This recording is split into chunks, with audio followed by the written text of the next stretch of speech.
Where's John? He may be running traffic.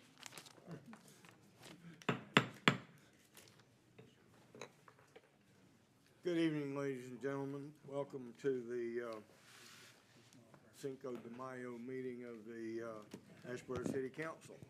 This is our regular scheduled May 5th meeting, and we welcome all of you. We've got, some of you may know I asked some people to wait in the hallway for later agenda items because of the limited seating tonight, and we have two or three special presentations, whatnot, in the beginning, and once we dispense with those, we'll give you a minute or two to clear the room, and the people waiting outside should, most of you should be able to get a seat in here. And I do want to tell you that while we are streaming this meeting at the moment, we've been having some technical difficulties, and the computer is just worn out, and apparently it keeps going down. So if you're watching the city council meeting live streamed right now and it goes away, we apologize, and it probably will before the meeting's over. So right now it is on. I would ask that you all stand and join me in a moment of silent prayer, which is appropriate today because this is the National Day of Prayer, and we started the morning with 400 of our friends at AVS this morning for a mayor's prayer breakfast, and had a very inspirational message from Jonathan Helser. When we finish with a moment of silent meditation, I will lead us all in the Pledge of Allegiance.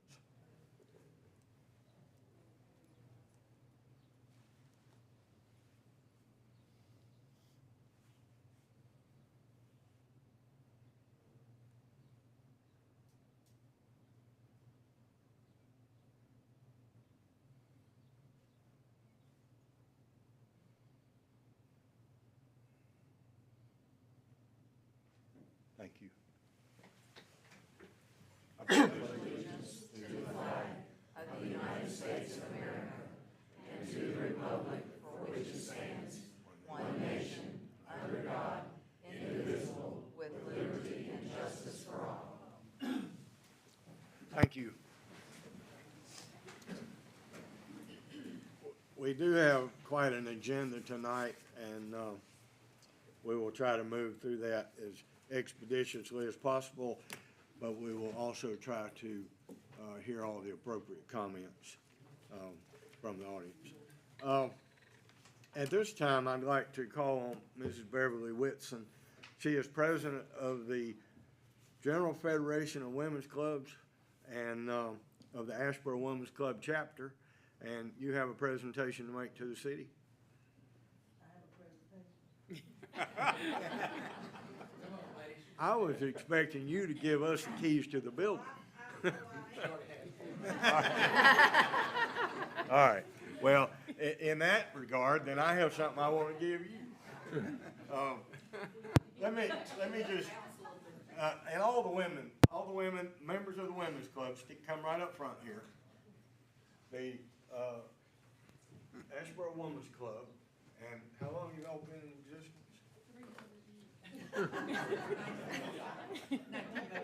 1905. All right. Many of you know that the gatekeeper's house here in Asheboro, which was the official gatekeeper's house of the Fisher Estate, which used to be located right down here near what is now Pew Funeral Home, on the very far end, and at the time out in the middle of nowhere. The Fisher Estate was a huge estate that started right there at Park Street, went on just about up to the bypass, I guess. And that was the gatekeeper's house. Many years ago, it was moved and sponsored by the Women's Club, moved right over here across from Memorial Pool on Lanier Street. And the Women's Club has, for many, many years, raised money and through their blood, sweat, tears, and financial contributions, kept up that place. That is a very significant building in the history of Asheboro, and it is in great shape because of the work that you have done over the years. And it's been a great place for wedding receptions and teas community meetings, and I've been down there half a dozen times over the years to speak to different groups about the city. So, as so many things in life, things come to an end. As we move through life, things change, and the Women's Club is, like so many organizations, struggling to keep younger members and keep the spirit of the Women's Club going. And so they were concerned about the longevity and the existence of the Gatekeeper's House going forward. So a year or so back, they came to the city and said, we're worried about keeping this house in good repair and whatnot, and we'd like to give it to the city. And we said, absolutely, who better to maintain it, keep it up, look after it, and schedule it than the city, who has the crews and the scheduling people to do that. So they have transferred ownership of the Gatekeeper's House to the city of Asheboro. It's another cultural asset for the city, and we're proud to be owners of it. And actually, I would probably be better served to say caretakers of your property.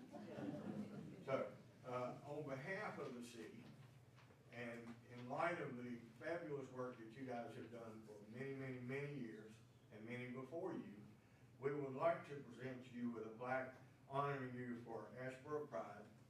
It is the Asheboro Pride Award, and it's presented to the GFWC, which is General Federation of Women's Clubs, North Carolina, Asheboro Women's Club Chapter, May 5th, the year 2022, and I assume, unless y'all want to fight over it, we can hang it in the Gatekeeper's House for everybody to admire going forward. So.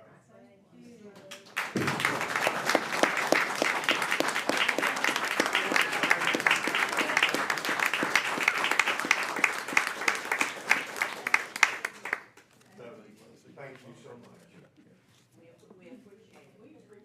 We appreciate what you've done over the years in lovingly maintaining and preserving that classic structure. So, we will continue being Asheboro. yeah, and you will continue to have your meetings there. Yes. And you need to join us. Yeah, they're looking for members. Thank you so much.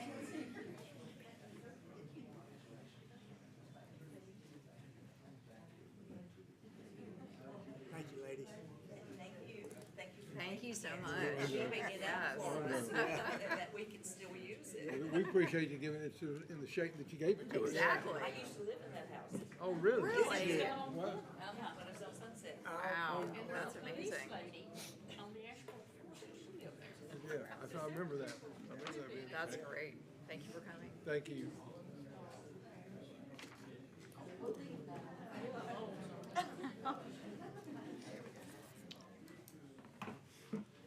Thank you.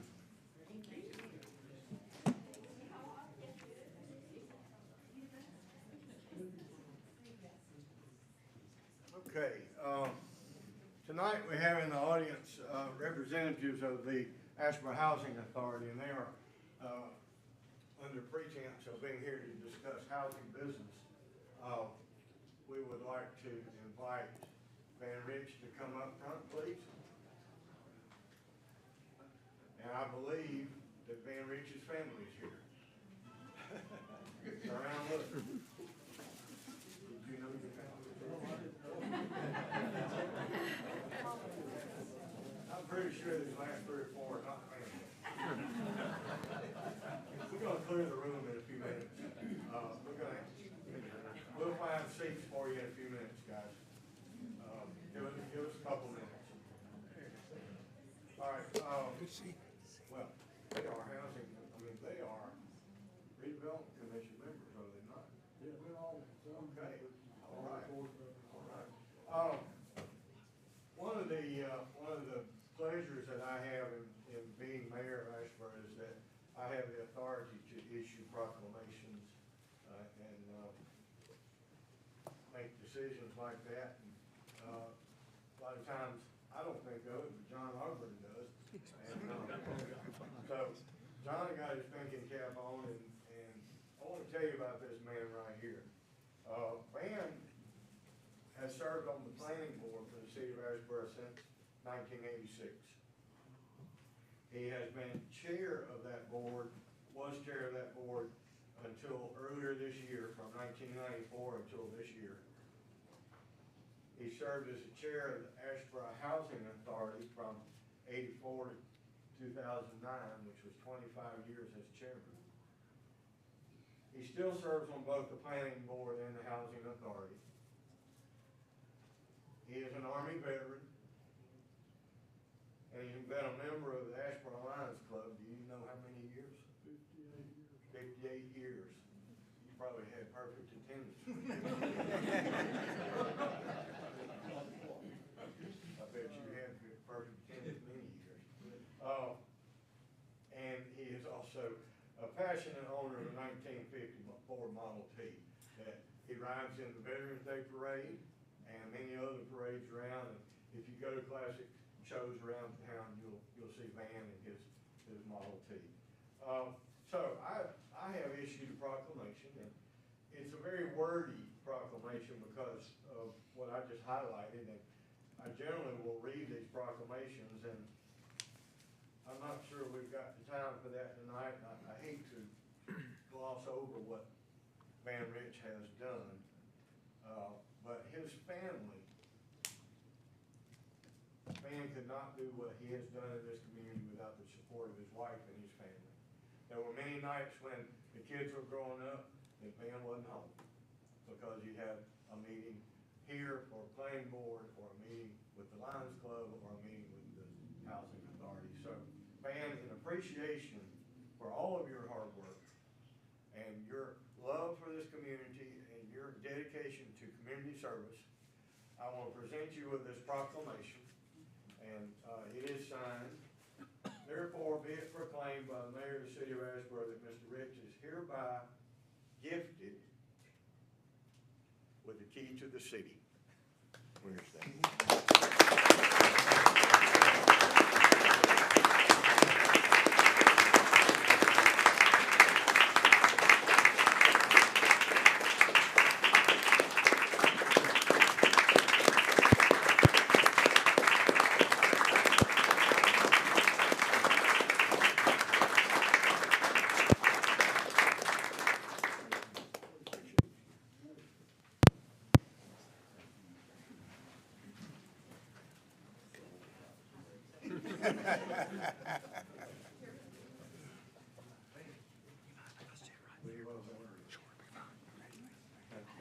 Thank you, Van. You go speak? Would you like to say? Other than, I would say that, thank you for doing this and your participation. And I hope that what I have worked on has been an asset to the city, because it's been several years that, I've worked on various sundry things, and I appreciate y'all's help and, support that the citizens of the city have given us in the things that we've tried to do and keep the city headed in the close right direction. Thank you.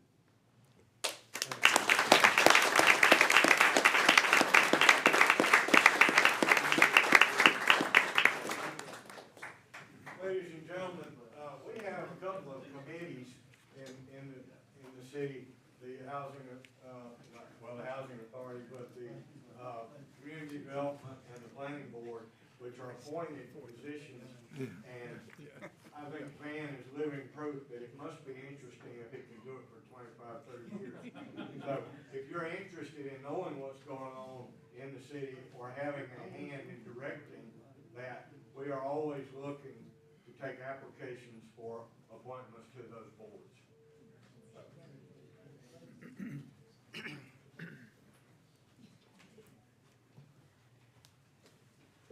All right.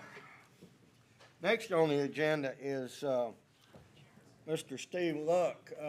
Steve, you want to come on in, and I believe you're here to talk to us about. Now, Mr. Luck has just retired last Friday, after 30 years in the Asheboro and Lee County school systems. He's retired. He was most recently athletic director and history teacher. Yes, History teacher. I'm a geek about that.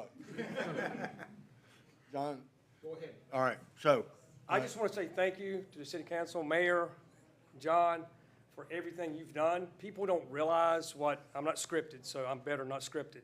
People don't realize what a city school system, what you've done for Asheboro High School, use of the golf course, tennis courts, McCreary Park, Kiwanis Park, the softball field. And that's not when we're under construction. Now we're under construction, so McCreary Gym.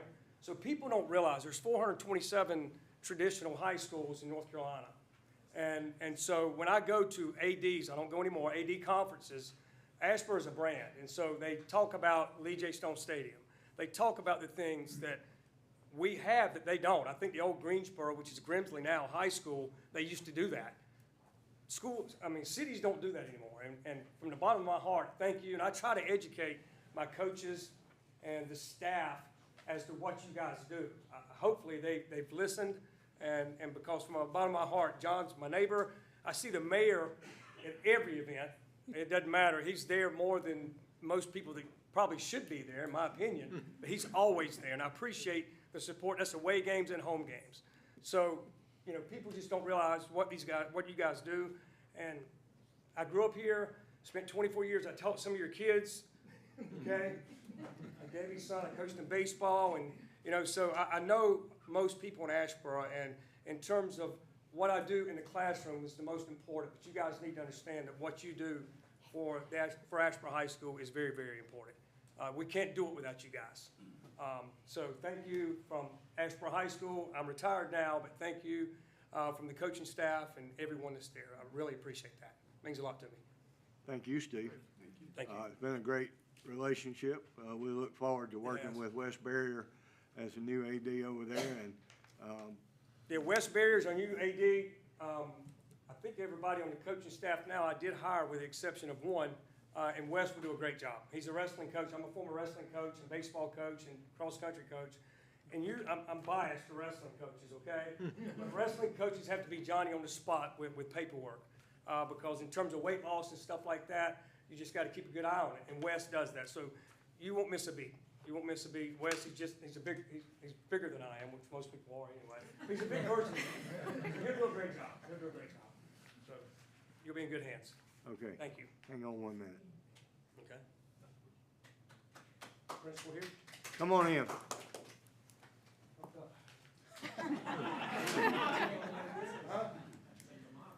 Yeah. I've got 3 sons, and my youngest is here. So, Good to see your mom and dad here, too.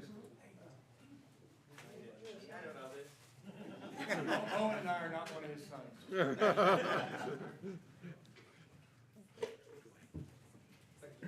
I was gonna let John do this because they're best buddies.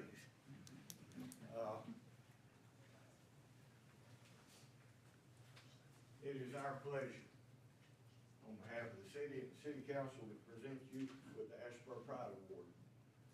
Steve Luck, thank you for your service to the kids of this community. thank you. Thank you for your relationship to the city of Asheboro. Thank you very much. Thank you. Appreciate that. Thank you.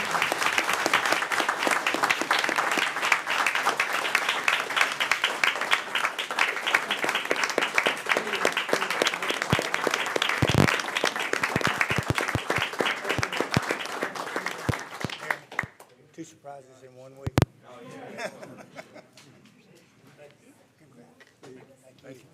Congratulations, thank you. Thank you. Thank you for your service. Thank you for your service. I gotta shake your hand too. All right. Thanks. Okay. We're gonna take just a minute to allow the people waiting in the hall to come in and take what seating there is available.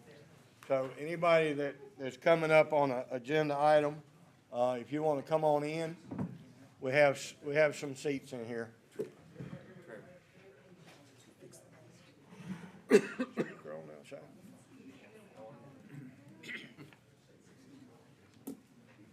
Just a minute now.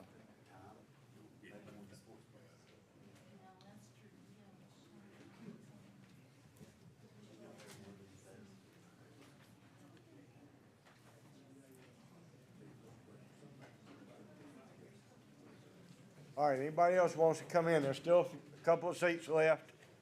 And when this first zoning case is over, we'll probably have a few more.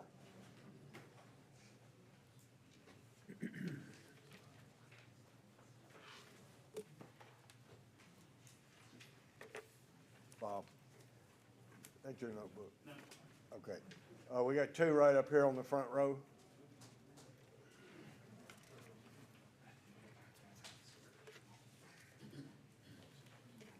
Anybody else? We got another seat. All right, I'm not gonna beg. All right, and we are doing old business at this point, stuff that was continued from last month.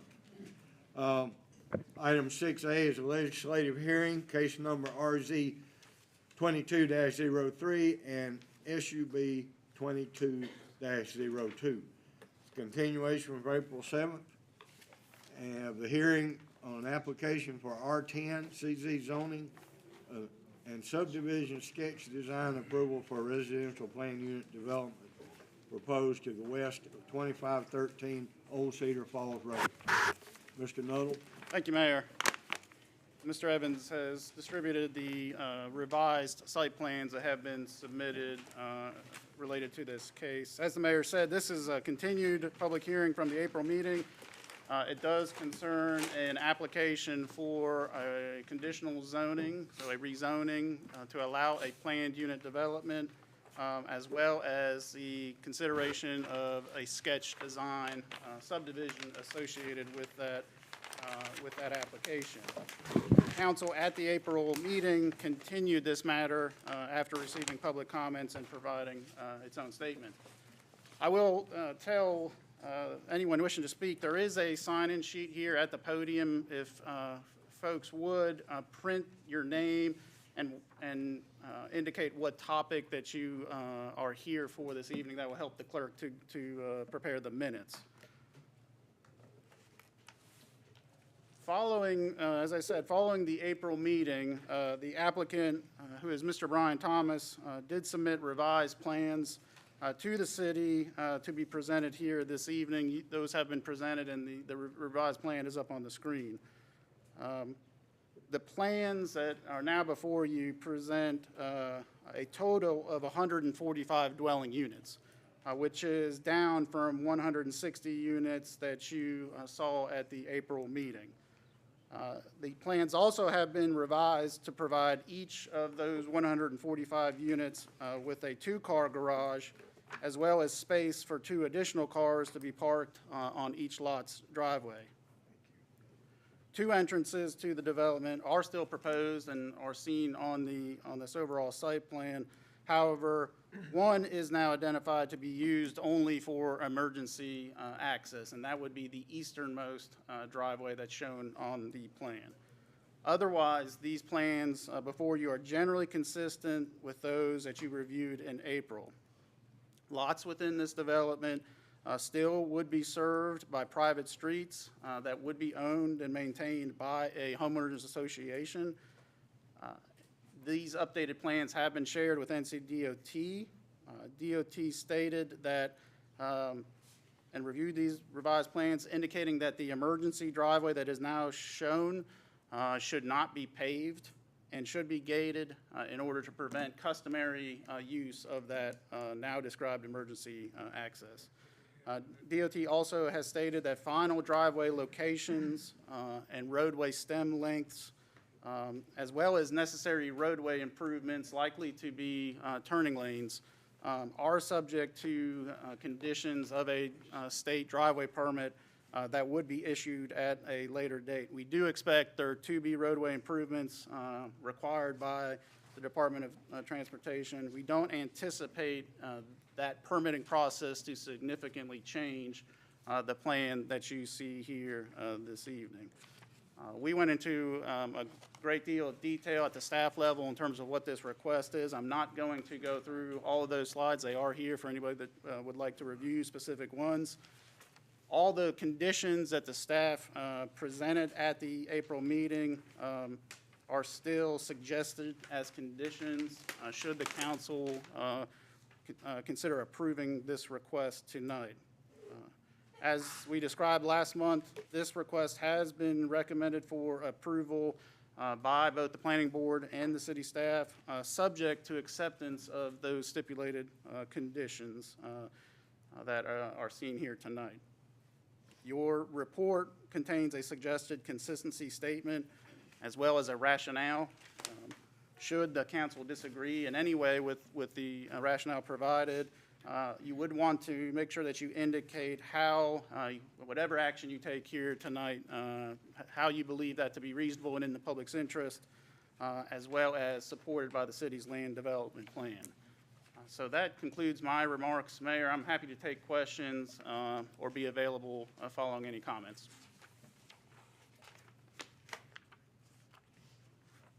Any questions?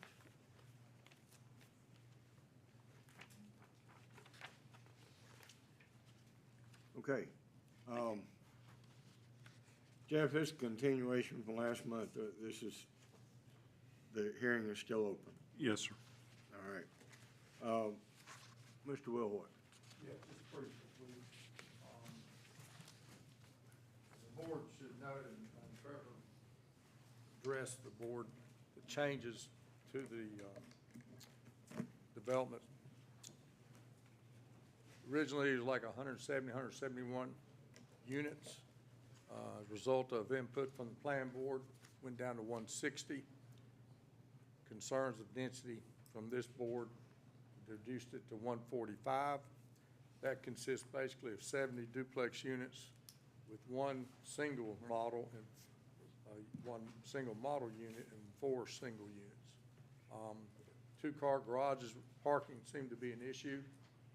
Double garage now, you can actually get 4 cars per unit, those units, and that'll allow extra. I think with Mr. Summey and Mr. Thomas working together, they added parking spots throughout the development. So I think trying to address your concerns of density and also parking.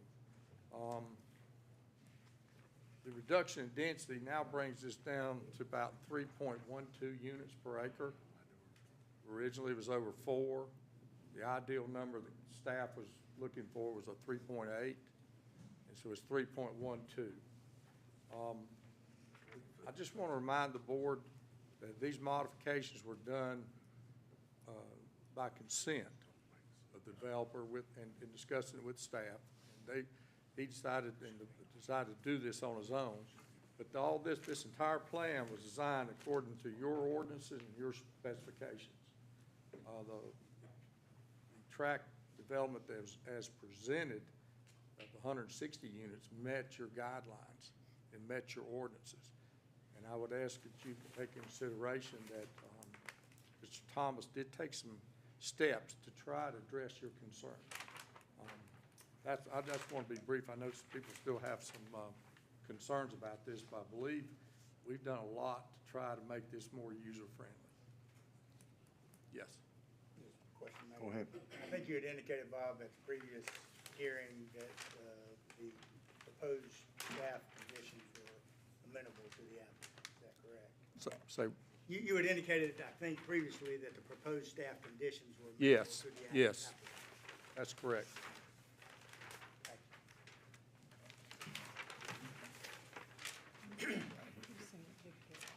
You probably addressed this, and I missed it because I was sitting up here talking. The streets are wider. Did we widen the street? Is that exactly where it I was? think they widened the streets. What they did do is add more parking spaces Okay, so that people won't park I on the wasn't sure. streets. That was a concern. all right. I've got a question, please, if Yes, sir. I've got an engineer, if it's out of my wheelhouse. it is. Sound like my wife. I'm sorry. Mac, I was looking here on detail for the typical street section. It said 20 foot face curb, it said 24 foot back curb, Mac didn't add up quite right. How wide is the pavement? 20 foot of pavement and then the 2-foot curb together added on each side. So you got another, 20 Valley curb. Valley curb, minimum. Okay. so you got another foot of flat spot in addition to that, so it's 22 foot of flat spot. Flat spot driving there. That's what I That's was- the dimension I was looking for, either Guess the that's size of what the I was- gutter or explanation. All right. Thank you. So that's a Yeah, wider than a, yep, more like our city streets. okay, Good job, thank you. thank you. Anyone else? Bob, you have anybody else that you'd like to speak? I believe Max already answered the question. All right. Okay, this is a continuation of the hearing from last month, and I will entertain any comments. If you spoke last month, it's not necessary to speak again, and, we have a lot of people here, I think, that would like to speak, so, first up, come on.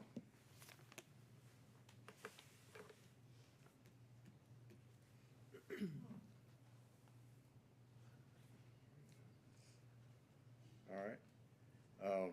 You sure?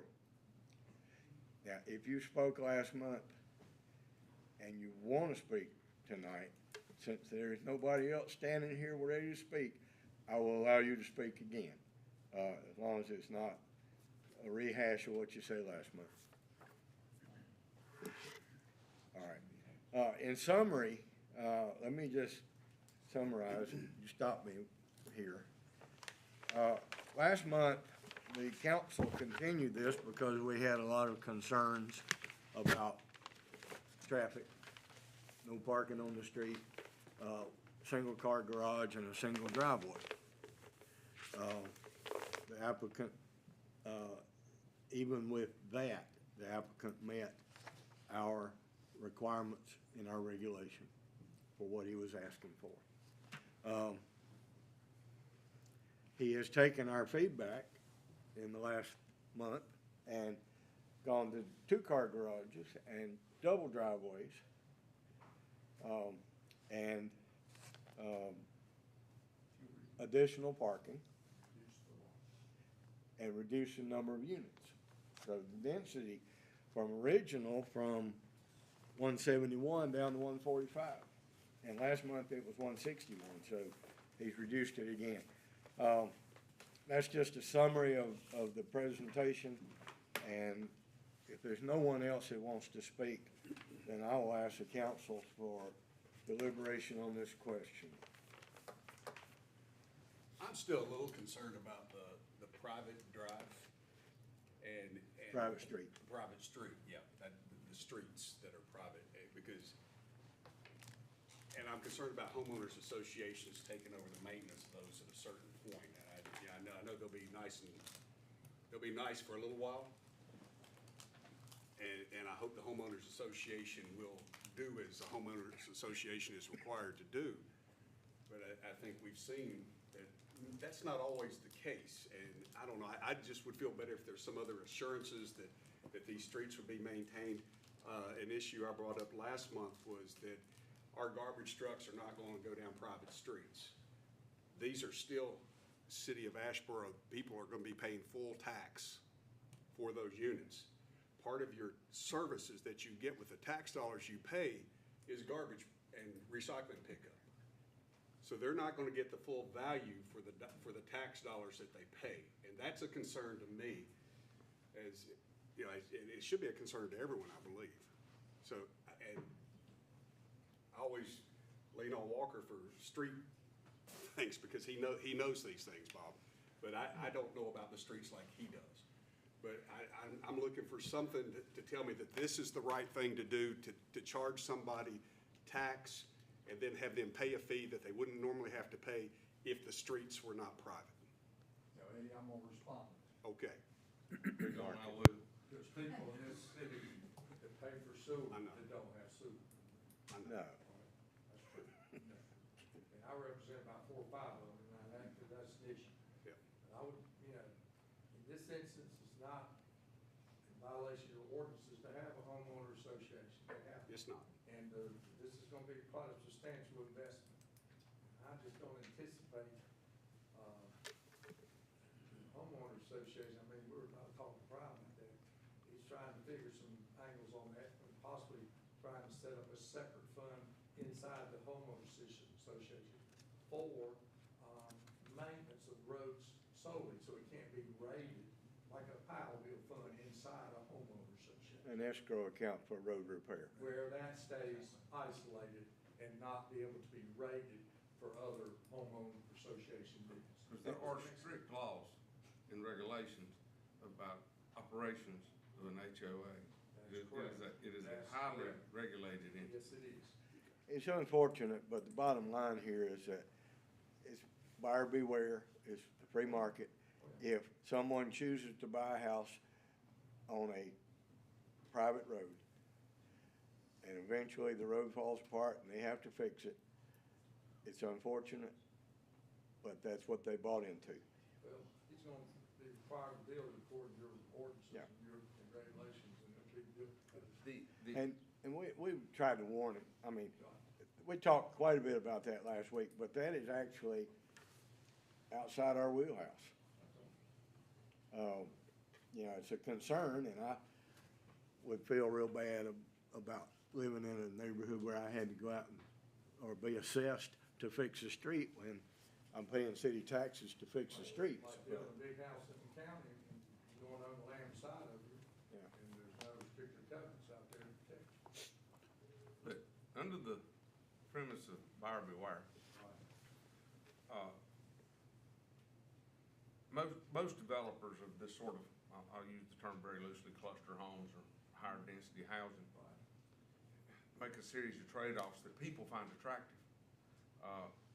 The opposite or the antithesis, which is 140 garbage cans every Monday morning strode everywhere, and everybody got a different idea how long it's appropriate for it to stay on the street. I've been on all sides of that. It's an issue to manage, no matter what you think of it. The streets don't get tore up by virtue of not having the one-armed bandit go around there, as we lovingly refer to them in the asphalt business, the asphalt destroyers.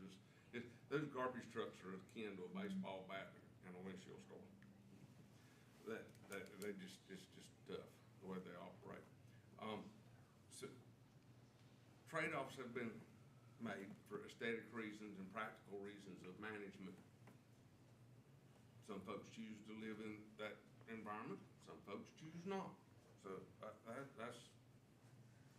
my view of the matter, not a right or a wrong, but they will, typically you'll see a heavy-duty pavement structure going up to the dumpster pad, and they typically have those closer to the perimeter so that they don't have that kind of traffic on the interior roadway. Just so the audience understands what we're talking about on the second driveway, the security drive. When we have a neighborhood of this size with one way in and out, in case of an emergency or disaster, or fire or wreck or something, and the neighborhood is blocked, DOT is in favor of secondary entrances, and in this case, they've recommended that it be gated. We have one down on Mack Road. It is not paved, but it is with an open face cinder block with grass growing in, and the gate is locked, and our police and emergency responders have the key. So that it is accessible, the neighborhood is accessible in case the other entrance is out of commission for one reason or another. So that is actually an improvement, that you won't have two egresses. All right, council? Could I ask Bobby approximately how much would these units cost a piece? With this supply chain deal, Yeah. it's gonna be, the Fed just raised what, half a percentage point just recently, so, Mr. Thomas got an idea of what they're gonna market. They're not gonna put them out there, where beyond the capability of people around the county purchase it. About what, 1,600 square feet or so? 15. But they're gonna be a good investment for someone. I mean, they're gonna have to put some money in. It won't be inexpensive. That's what I was In getting the ready old to say. days, you could probably throw a price on it, you just see them on the signs, you don't see that anymore, because everything's going up. I think it's gonna slow down a little bit, with interest rates rising, but there's just no inventory. Okay. Last month we were here, there were only 61 houses for sale in the entire county, of almost 145 to 150,000 people. 61 houses. Unbelievable. If they're under $300,000, Mr. Thomas knows a lot more about this than I do. I'm new on the council, but now, don't we have a number of townhouse developments, nice ones, that's been around for years, and we haven't had problems with the roads or anything, right? I think Lexington Road, the one off Mack They're Road, not private roads. they're not private roads. Because this is kind of unusual than a private road for this large a Well, development. Lexington Commons and, Charlie, Old Town Village. Old Town Village, they're city streets. Okay. So that So would be different. I'm not aware of a private road. I think Sherwood over there. Sherwood Oaks may Sherwood. be. Okay, I think Sherwood is. okay. And I tell you what happens a lot of times, and this is just an observation, they build a road and pave it, whatever, and they build the first houses at the entrance, and then as they build over the next 3 or 4 years, all the construction trucks going to the far end to finish that last house, tear up the road, for the people who've been living there 3 or 4 years, because it started, if they would start at the back and work their way out with their building, it would solve a lot of problems. Or if we required a two-lift paving system where you don't put the top down, which is where, Yeah. You Old put a Town base was coat, base coat down and don't finish the final coat until the build-out's complete. But you would have to assume if someone's gonna pay 300,000 plus for a townhome, they're gonna kind of look at everything, right? I mean, I would Now, think, if they're unaware that it's a private street, yeah. That has to be spelled out to them, right? it does. Realtor has to tell them, Okay. right? there's a severe liability for that. Okay, well, once again, council. We switch hands. Mayor, Mayor. given, I just had a quick question, just around timing. I know with supply chain, this might be difficult to answer, but any anticipation of when these would be available? Well, based upon your approval, which I put up there talking about him, but based upon your approval, if we get an approval, you know, we gotta clear the site first and do grading, and Mac's gotta perform, a whole grading plan and engineering plan, and then we gotta get to DOT, NODT, and get an approval from them, so I don't know exactly what the timelines are, but we'll be clearing the properties for timber, because right now it's full of trees. We'll be timbering off the property, getting ready for that. I also have to get another permit for erosion. What's that called, Mac? Erosion control permits. I get them all in place before we start disturbing soil. So those timelines, I'm not sure the timeline. You're looking at a year. Anticipation Start date 6 months. You're looking at a year probably. Okay, we'll say 6 months would be probably the fastest. Okay, Year. thank you. If we started tomorrow, it might be 6 months. Yeah. If you start tomorrow, but I know how busy you are. All right. Okay, Mayor, given our parameters of our land development plan and our ordinances, I move that we approve the consistency statement of staff and approve the conditional zoning request. Subject to the conditions enumerated by staff and amenable to the applicant. thank you, Mr. Bell. We have a motion. Do we have a second? Second. Second, Mr. Moffett. Discussion? Even though I know we're within our ordinance and everything that we have laid out, and I know, don't want to put him off to change all our ordinances to meet everything. It's still, my concerns are the same. Sorry that people are paying for sewer that don't have sewer, but can't be that many. We could fix that. But anyway, but that's still a big concern for me. And that will influence my vote. Any other comments?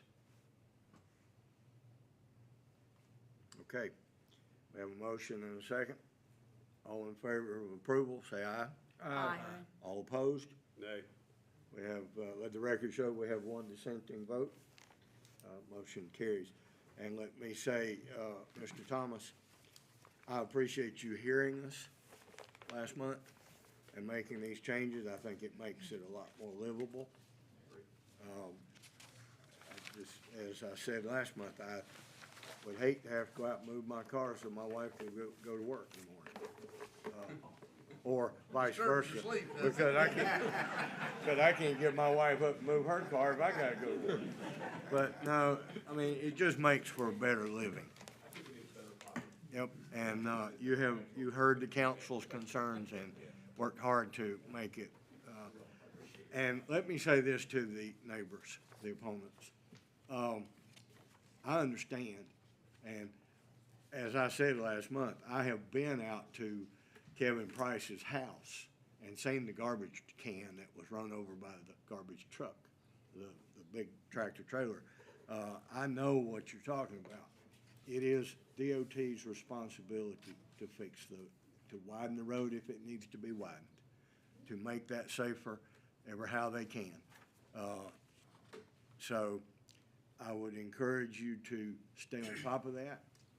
We'll do what we can to help moderate the discussion with DOT, but we've got to figure out how to get those big trucks off of Old Cedar Falls Road, because as you heard us say last month, they promised they would not use that road for those garbage trucks, haulers. So we just need to stay on top of that. And I think, I know it's not a perfect situation, but I think you'll have a nice neighborhood out there, and it's just unfortunate it's so far out. It's a rural area, but that's changing. So, anybody that was here for this, if you want to leave, I'll give you a minute, or you can hang around for the next item. And I really do, I appreciate the effort you did. I do, I appreciate the effort you did to make all this. So I got. All right, item B is also a continuation from last month. And it's, this is the debate on the downtown social Mr. district. Real quick, we have to handle the subdivision sketch design for the preceding case. Oh, I'll be okay, very brief, sorry. but this is the But first come on in, phase. there's seats. Come on in and sit down. This is the first phase of our subdivision process. The next step, should the sketch design be approved, and we recommend it is be approved because it meets our requirements, the next step would be the preparation and submission of engineering plans that would show build-out of the development. So this is a necessary part of the preceding request. We'd recommend approval of this subdivision sketch design. Thank you. Thank you. Questions? Have a motion? So moved. Got a motion from Mr. Moffett. Do I have a second? Second. Second, Ms. Heath. All in favor, say aye. Aye. All opposed? Thank you. Thank you. All right, item B, 6B. Continuation of debate on creating the downtown Asheboro Social District. So, anybody else out there, there's still two seats in here. Anybody want them? Boyd, come on in here. There's two seats up here. Okay.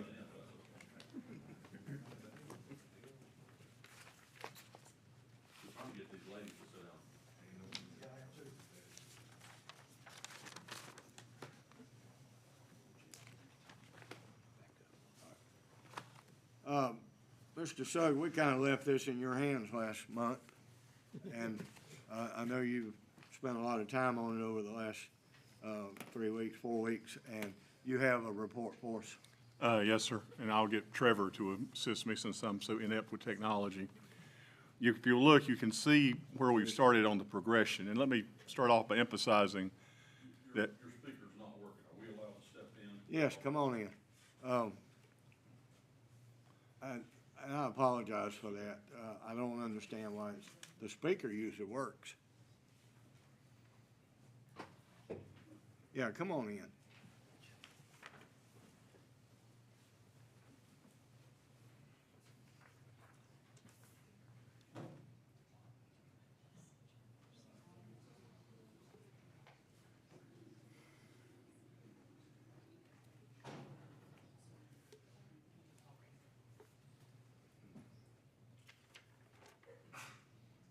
Working? Not working. Okay. Just slide on in. I want everybody to hear. I don't want to exclude anybody. And Boyd, if you want to come up here and stand over here in the corner.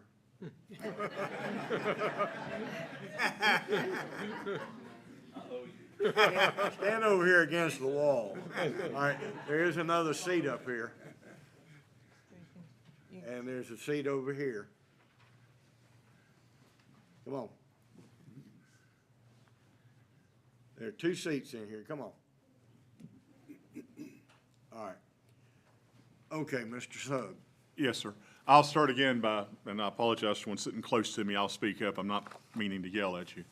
That, I'll start off by saying that there's coming to you not as a staff recommendation to adopt, it's coming to you as staff's reflection of the comments we've received, both from merchants, interested citizens, ministers, through all the different staff members. So this is just a conglomeration of what has been heard and what seems to be a theme that comes up as far as if you decide to make the policy decision to go forward with the social district. The social district begins by delineating where it's at. So that's where we'll go through, with your permission, the steps or stages we've seen. This was what was first brought up in December of 2021 when Downtown Asheboro, Inc. representatives first raised the issue with the city council. So you see top map 1. Then Trevor, if you will, we'll move to map 2. This is what I discussed with you last council meeting as a city staff recommendation, just to try to make it more manageable, more defined. And I'll emphasize, you can expand, withdraw entirely, restrict at any point along the way what you ultimately do. This does not require a lengthy process for you to change if you need to adjust. So that's map 2. That's what we discussed at the April 7th meeting. Then Trevor, if you'll go to map 3. Map 3, in order, it's a little harder to see, but you see the blue lines, they're thinner in order to try to demonstrate that it goes to the edge of the pavement in the spots where it's at. And it's basically using Sunset Avenue as the spine for the district, stopping at Fayetteville and Church for being your east and west perimeters. On the south side of Church, it basically, of Sunset, it basically uses the railroad right-of-way, because you do need to have easily understandable delineation of where the boundary is so that people don't inadvertently walk out and commit a violation. It's basically taken in Bicentennial Park, and it comes back up and includes the municipal parking lot and those businesses on the back side. It does not extend to Fayetteville Street other than right at where Sunset intersects. And then it picks up north, out North Street, out to Salisbury. And it also gets in the municipal parking lot here behind City Hall. Once again, relying heavily on the railroad right-of-way in order to provide delineation and where you would put signs in the public right-of-way. So that's the map that is, as you can tell, has shrunk in size. You have in front of you the text of the ordinance. Now, at the last regular meeting, there was a vote where you indicated and you clarified with that vote that that was the first date of introduction, which matters as far as saying that criminal penalties will apply for a violation if you ultimately decide to adopt this, and then there is someone violates it, that those criminal penalties are in effect. So you did that, and you instructed us to add the words each day after the time period. With your permission, I think the easiest way, and I'll be happy to go back over anything you want to, but you'll notice that there's yellow highlighting. The only significance to the yellow highlighting is that that's what's different from the text that was in front of you at the April meeting. So the very first thing on page 1 of 5 for the ordinance, you see Zoo City Social District. Part of the feedback was that wanted to change the name. In the ordinance that you saw, draft ordinance that you saw in April, it said Downtown Asheboro Social District. A request came through to contemplate Zoo City Social District. So the highlighting on that first page reflects just adjusting to show it. And you're still talking about the boundaries you see up on the map. I will jump, with your permission, to page 2, subsection D. There is highlighting there that doesn't relate to the name of Zoo City Social District.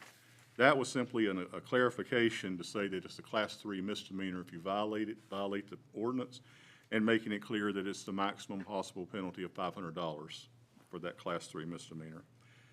What was the subject of a lot of discussion is in subsection E, highlighted in yellow, and with your permission, I'll read that.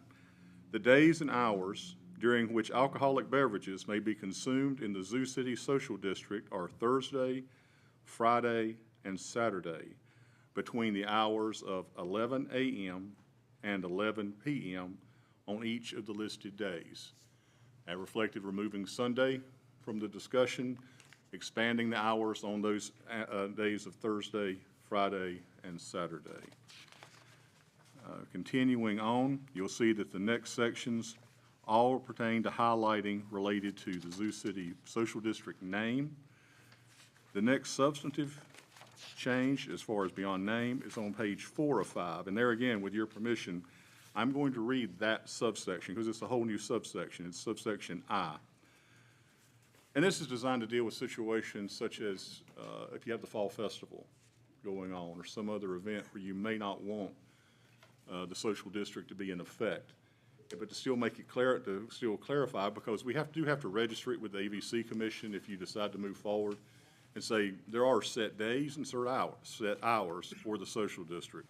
But this is how we can work it in if you so choose to move forward for the council to keep control of special events. Notwithstanding, this is subsection I, notwithstanding any other provision in this section, when a special event is held within the boundaries of the Zoo City Social District and the special event has been specifically authorized by the City Council, the terms found within the council's legislative enactment authorizing the special event shall supersede the provisions of this section. In addition to events in the Bicentennial Park and Sunset Theater facilities governed by the City of Asheboro Cultural and Recreation Services Policy Manual, the City Council authorization for a special event may take the form of a public street, sidewalk, alley, and/or parking lot closure. The idea being that you have control. If you close the streets, if you close the sidewalks, if you close the park, you can address it any way you want to in those terms in that order, since this legislation specifically says any subsequent legislative act controls, you're in charge. So if you close the streets for the Fall Festival, you can state the social district will not be in effect during that weekend. If you have a special event going on in Bicentennial Park, you can specify it either it does or it does not, based on your closure order. And now the reference is made to the facilities because the Culture and Rec Policy Manual is actually an ordinance because it's incorporated by reference into the Code of Asheboro. So anytime you change that policy manual, you in effect have to adopt an ordinance. So that gives you the ability to supersede any other ordinance so long as you've laid it out, that you have that authority. And I will move on. There is one other new subsection, and this is just trying to be cautious.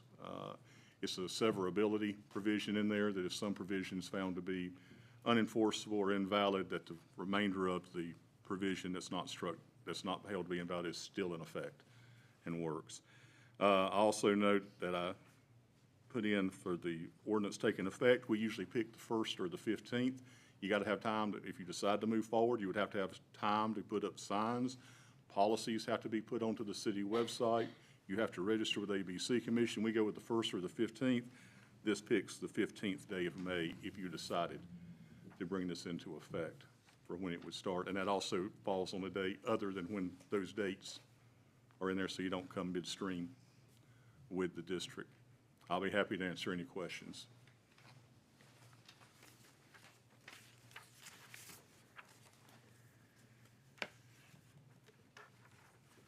Questions, comments?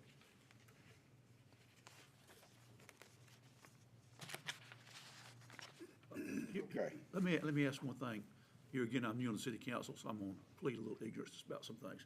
Okay, for example, whenever a special event occurs, say this Fall Festival, that comes before the city council first, and like we approved to like close the streets, right? Now, at that time, then we would also decide about the alcohol situation, is that right? Yeah. Okay, and that would close include any parade, the Christmas on Sunset and this type thing. Yep. Okay, done at the same time. That is what is contemplated by that provision. Yes, sir. Okay. Okay, tonight is a continuation of last month. It's not actually a public hearing. And this is not it's prior to the, public comment period, which will occur later in our meeting. But in deference to the passion on both sides of this issue, I will, entertain comments tonight on this issue. So, if I would just ask that,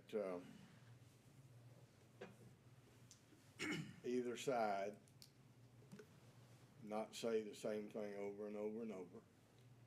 And if you spoke last month, I would prefer that you allow someone that has not spoken to speak first.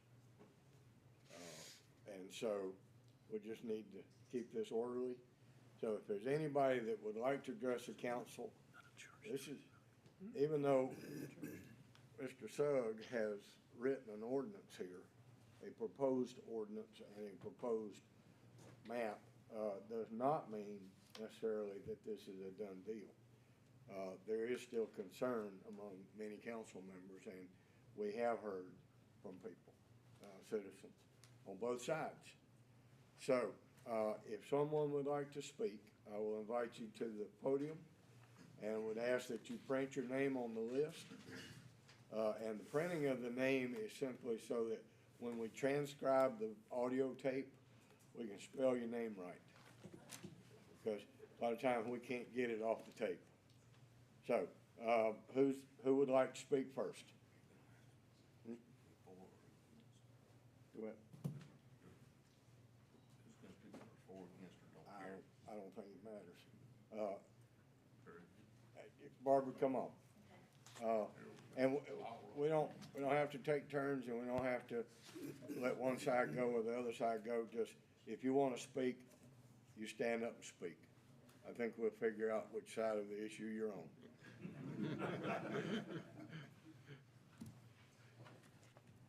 Okay. My name is Barbara Gallimore, and I'm one of the owners at the Flying Pig. And I apologize for my voice, allergies. A bottle of water. But the legislature approved this whole process, this whole social district, as economic relief for the hospitality industry, restaurants, breweries, wineries, bars.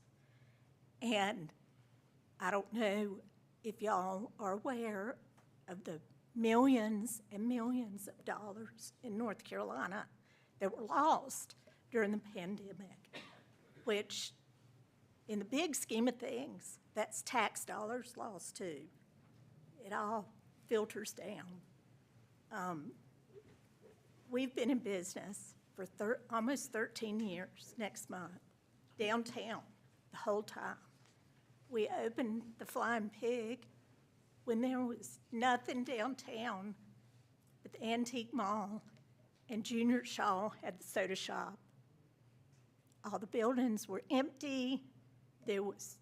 You never saw people, nothing. Now, if you go downtown on a Tuesday night, Wednesday night, any night of the week, it's alive. There are people. There are no empty buildings. It's the place that businesses want to open, and all that's happened in 13 years. We would never be in favor of anything that would be detrimental to downtown Asheboro, because that's our heart. That's where we've been. That's where we've made friends. That's where we've prospered. That's where people kept us in business during the pandemic, which was incredibly difficult, and we wouldn't be here if it wasn't for them. So we don't want to see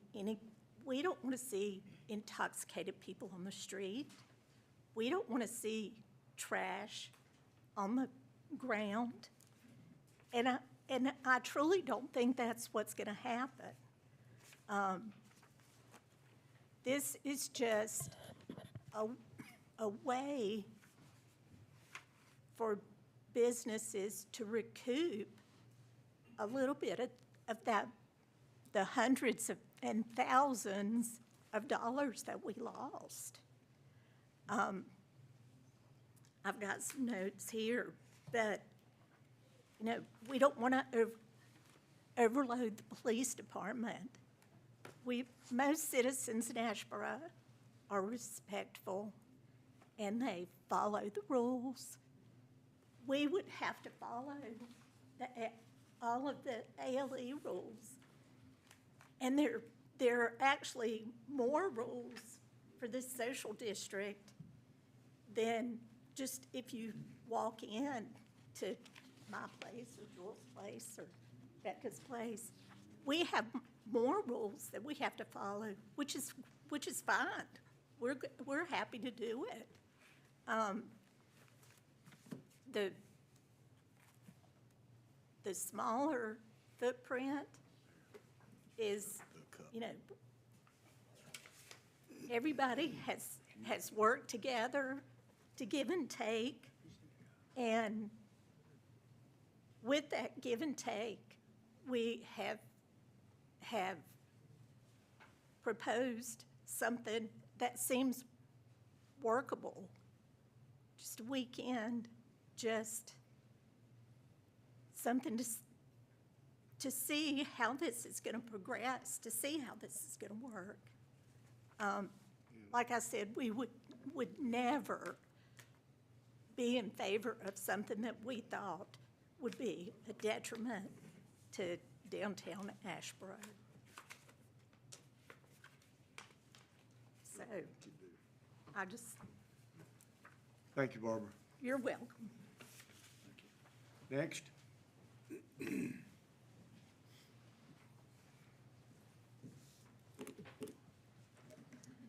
Good evening. I'm Mark Wilburn. I'm the associate pastor at Balfour Baptist Church with Senior Pastor Gary Mason. I'd just like to say also that we were shut down as churches, houses of God, by the government. We lost revenue. We lost things also. But this district that keeps shrinking, that we have all these rules and regulations, I wonder how our police department's going to patrol that. If we have an event over at Bicentennial Park, if we do a day in the park for children, and you start your social district at 11 a.m. to 11 p.m., we're there to that afternoon to later in the evening. What stops them from coming to that event? I know, like Ms. Gallimore said, it's not their intent to tear this town apart or anything bad to happen. But if a person gets enough alcohol in them, who's going to police them and who's going to stop them? That's my question.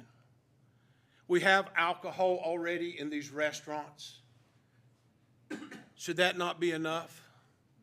Said if we would like to do a Christian outreach in Bicentennial Park, we'd have to come and submit that to you and be voted on. And then if you decide not to, so we're out.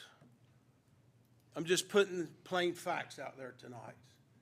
I'm a byproduct from an alcoholic father. I'm 58 years old. I haven't seen my dad in 52 years until I went to Texas last month and buried him because of alcohol. So I know what alcohol can do or does. So I'm just pleading on behalf of my children who I've raised in this city and now my grandchildren. I'm just asking to look at it with all angles and not just as a district to grow downtown. Asheboro's done a great job with the revitalization of downtown, but I don't think alcohol has to be a whole part of that. we already have it in the restaurants. Thank you for your time. Thank you, Mr. Wilburn. I can answer a couple of your questions there, or try to. If you rent the park, what Mr. Sugg was explaining to us a while ago is you don't have to come to council and ask that alcohol not be allowed if you rent the park. That is, am I wrong here? That when you apply to rent the park, we can automatically say no alcohol, the district is suspended for that event. You can put that into the manual. You can also let the manual have authorization for people to come to you to make a special request. And just so everybody in here will understand, Mr. Ogburn, and this is not in relation to alcohol, it is directly, it is relation to the success of our downtown. We have more and more people downtown. We have more and more homeless people wandering the streets during the day. And we have many women in shops by themselves. We have stores that are not adequately staffed. We have people with bank bags headed to the bank. And Mr. Ogburn has put in this year's upcoming budget, which we expect to approve in a couple of weeks, 4 downtown police officers. Because we are at that point, and this is something that I have lobbied for the last 5 or 6 years. They will enforce parking. They will enforce loitering, if there is such a thing. We have a contingent of people that have nothing else to do but hang out downtown during the day and even in the night. And our police are down there for security, not directly related to alcohol, but it is time for Asheboro to step up, and Mr. Ogburn has put that in the budget. So you will already, for the last 2 or 3 weeks, you will be seeing parking tickets for improper parking. You will see police officers particularly on Wednesday, Thursday, Friday, and Saturday evenings downtown. There will be a noticeable presence of police downtown, and that is in response to lots of individual items, mostly the crowd. And I will tell you that my pet peeve is people that make a parking place, park on the wrong side of the street. And I'm telling you people, that's against the law in North Carolina. Parking on the wrong side of the street facing the other way. And they're starting to write tickets, so be forewarned.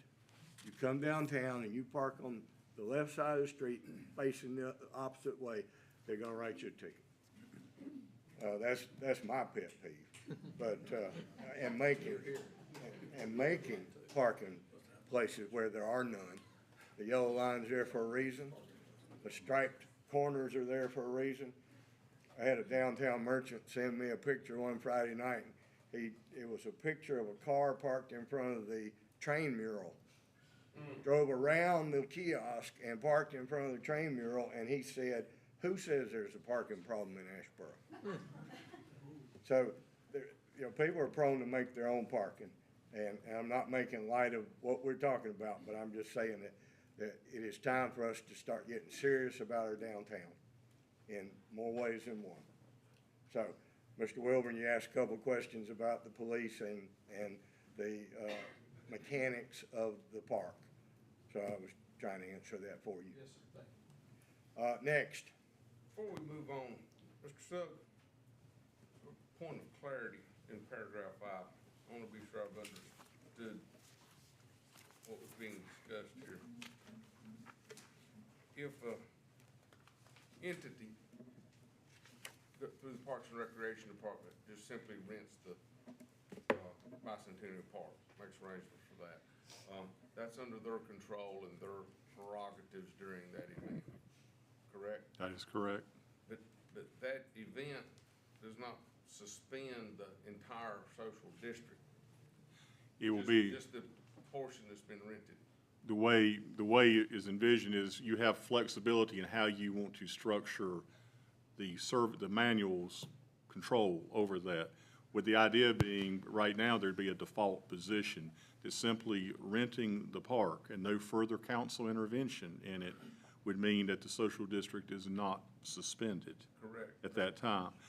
But the manual, if you decide to move forward, the reason there's no policy manual amendment in front of you right now, if you decide to move forward and make a policy choice to put in place a social district, that would be where you could even specify what the default rule is. We haven't dealt with it, and then say, if you're having an event and you do want it suspended, that's gonna mean you can't just go into the Cultural and Rec building and just fill out the paperwork and the council not hear about it. The council would have to be involved in that one. And I don't see city council being involved in every specific rental of Bicentennial Park. I think you've written it extremely well.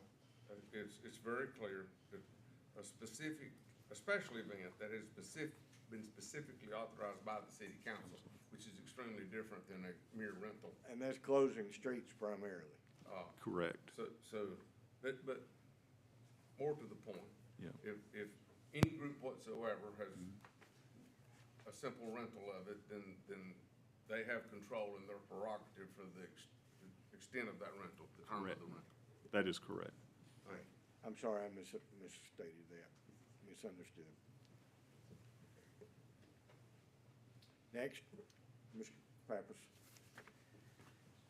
My name's Tom Pappas. I'm the owner of Leo's Whiskey Bar. I came before you about a year ago to tell you about the opening of our whiskey bar, and I think, Marky, you asked if I delivered. The answer is no and still no. We don't deliver. Talking about the social district which allows drinking, I think a lot of the things moving here, we opened this about a year ago. It's a private bar, and we have about 4,000 members that's walked through the doors there, 25 people at a time. And we're very honored and glad that they've done that. But one of the things that we've done, and for any of you that have ever been in there, is that we mind our own store.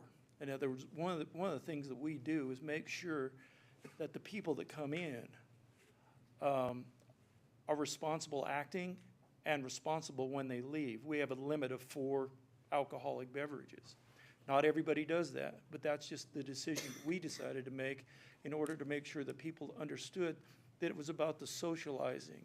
It was about the talking, about the visiting, meeting new friends, much more than it was the alcohol. If you came in and asked for a soda pop or a ginger ale, that would be absolutely perfect. That would be just fine. Again, it's about engaging.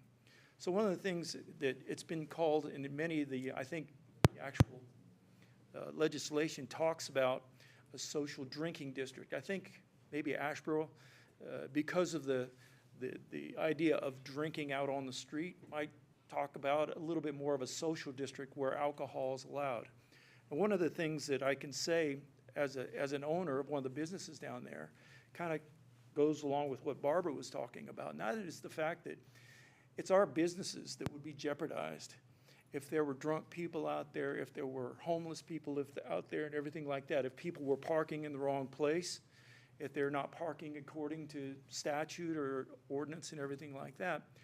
So it's not as if that they're going to take one of our cocktails or one of Joel's beers or that type of thing and go out into a environment in which we have no interest. We have an absolute interest in it to make sure that it's pristine, that it's, I mean, we hope that this is just a start or at least a catalyst for other things, other restaurants, other shops, that kind of thing, where you can come. Now, again, we're all control of our own shop. We all take care of our own business. We all take care of the customers that come inside our doors. What we're doing is we're saying, okay, if the city wants to partner with us in this kind of a district where we can act as responsible partners for this particular area, where while they're in our shop, we're responsibly serving them, and when they're outside of the shop, you're partnering with us to make sure that after we've responsibly served them, that they're continuing to responsibly drink, that they're not getting things from their car, they're not getting things from their trunk, they're not getting things from their hooch sack down in their sock, that they're making sure they're doing that. So that's a partnership, if you will, with the city.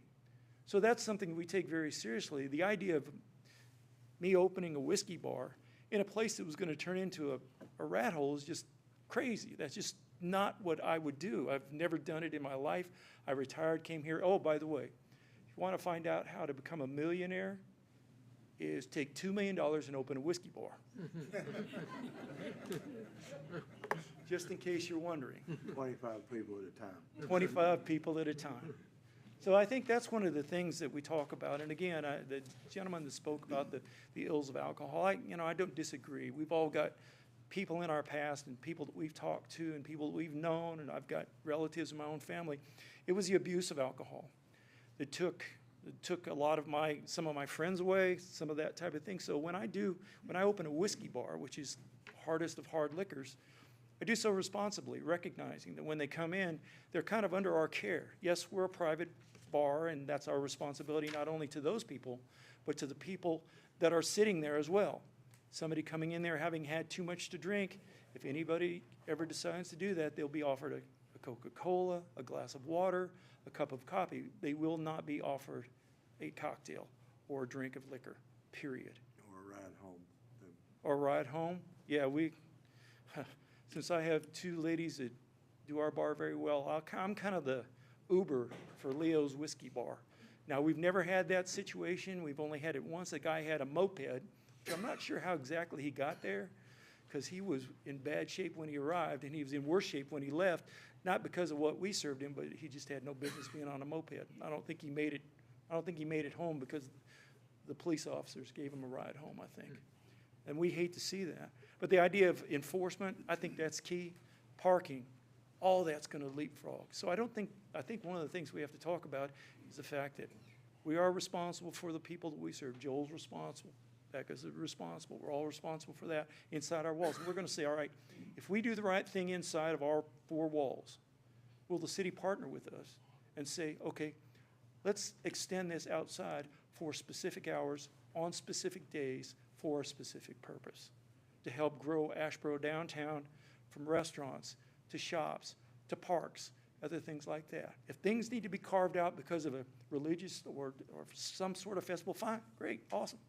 I mean, right now, my bar is essentially closed because of something going on across the street, their Cinco de Mayo festival. Mariachi band and all. Oh, man, it's the 1940s mariachi band and cooking chicken and everything like that, but that's what neighbors do.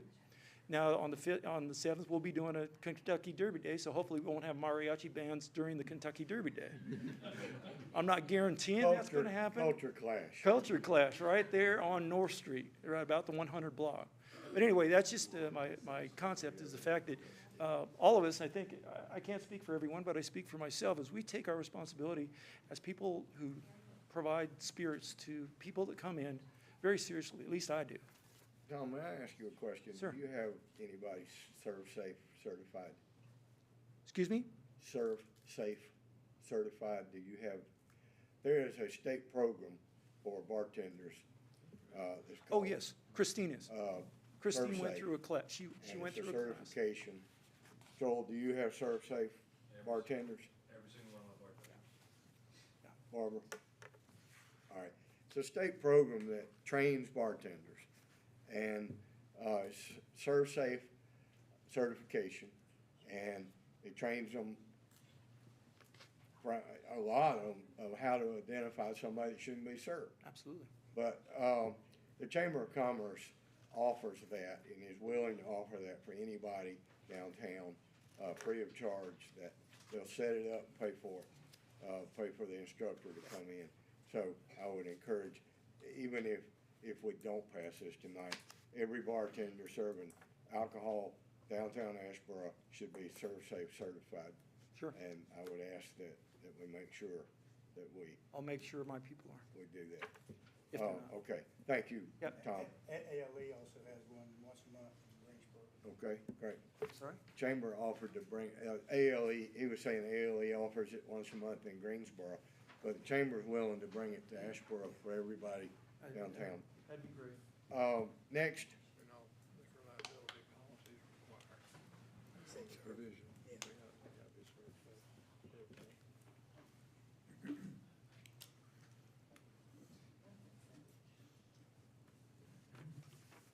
you have that?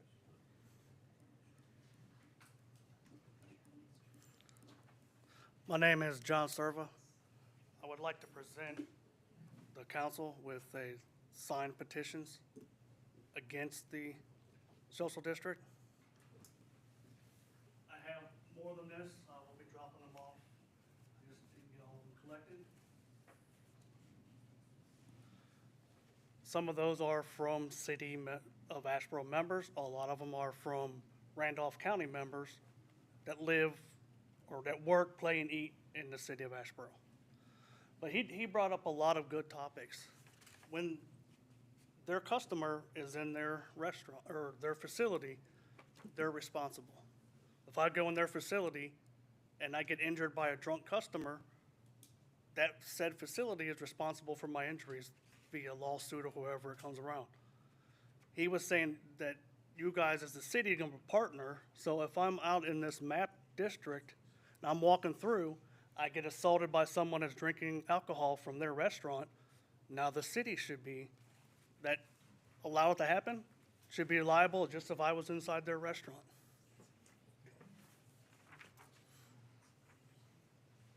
Is that not a concern? Sorry, I did not understand your question. The question is, he brought up a point. If I'm in their facility and I get assaulted by someone who's drinking alcohol, I have legal ramifications because I'm in their property. But now he was saying partnering with the city to allowing a social district. For saying now the city is responsible by allowing alcohol into the streets. Just the same if I was on their property. So if they sell someone alcohol, I get injured for being in the social district from someone that's had too much alcohol. The person that sold the alcohol or the city would be liable for that injury. Jeff? Why would it be no? Got an opinion on that? I think it'd be I think those are two different issues. It's what you're raising is a policy question for the city council. I can tell you as legal counsel, we would have several defenses to that sort of claim against the city. But those are two different issues. Well, my question is, why would the city have to go against a citizen that does not want to be assaulted by a drunk or someone that's over-intoxicated, over-served? As I was saying, if I was in their restaurant that's already have it, that's a liability. So they said partnering with the city to allowing alcohol on city property. That's a partnership. Partnerships are shared liability, right? Am I wrong? Partnerships don't share liability? That is an overbroad statement. I think The city's obligation is to. Along the lines, if there's an accident on the city street, I don't know that just because we own the street, we're liable. Like speeding, for instance, it's against the law to speed. If you're 5 miles over the limit on a city street and you hit something, I don't see the city's liability in that example.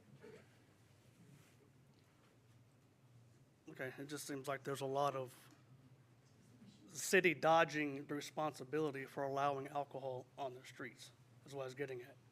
Because if I was in their facility, they're responsible for it. It's already in their facility. Now the city's dodging the responsibility because they're allowing it on the sidewalks, on the street, but now there's no one responsible for any injuries.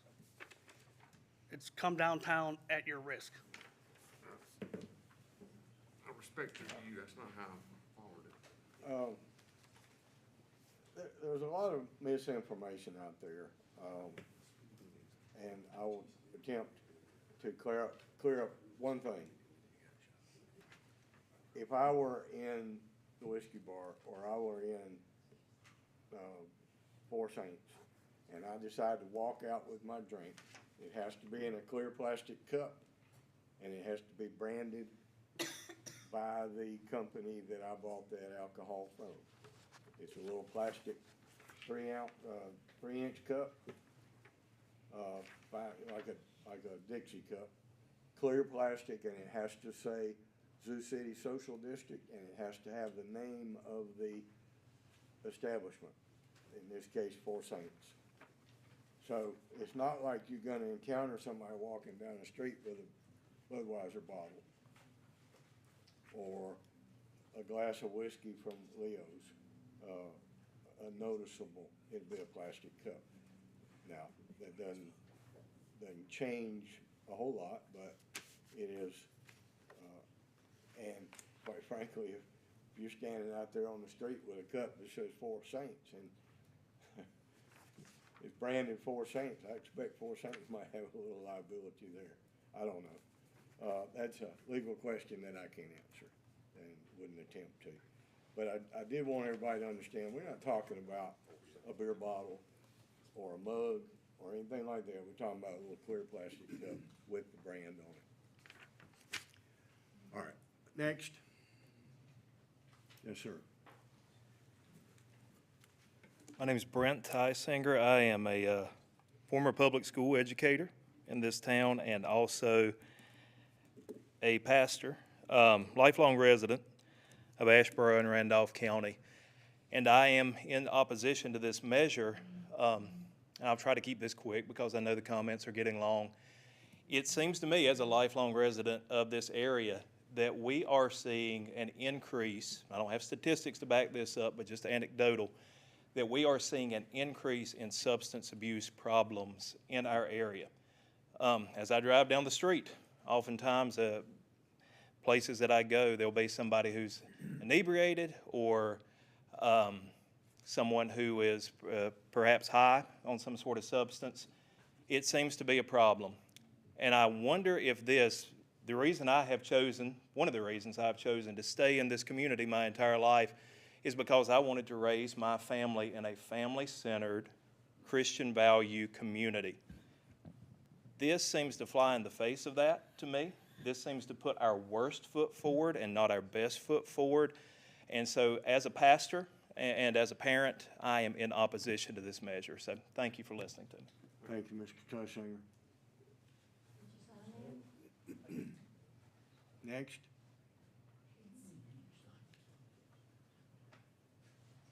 Come on up, Mr. Dooley. You knew I couldn't keep my mouth shut, didn't you? I wasn't expecting you to. I weren't planning on speaking about this because I didn't really know anything about it.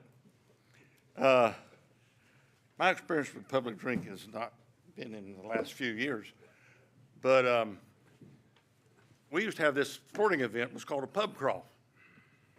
And I've crawled all over Charleston, South Carolina. But you couldn't carry your alcohol, well, you could, but you weren't supposed to carry your beverage from one bar to the next.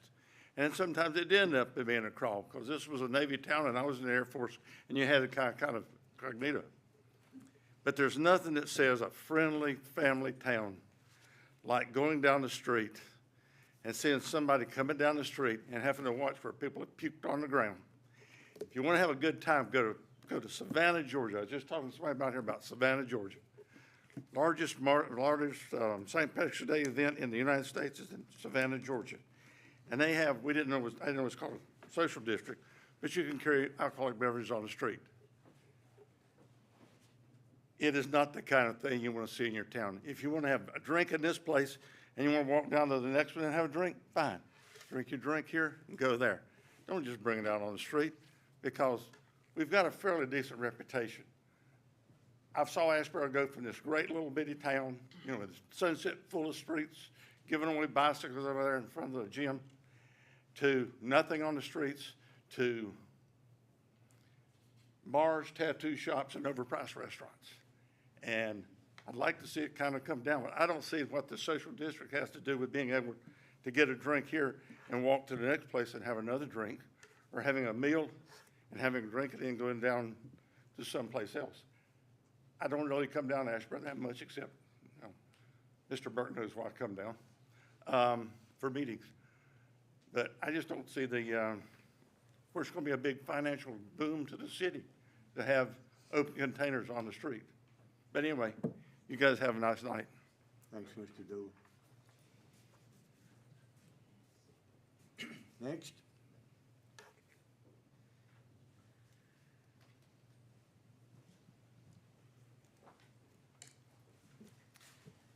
Good evening, Council.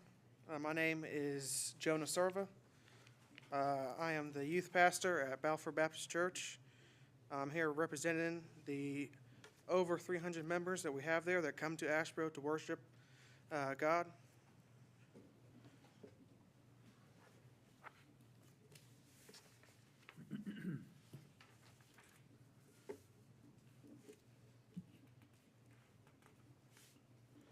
I just have a question before I start. Say that we go out and rent out the Bicentennial Park, and for our event, we don't want to have alcohol. How is the city going to inform all citizens that something that happens regularly on Thursday, Fridays, and Saturdays is now no longer in effect for that day?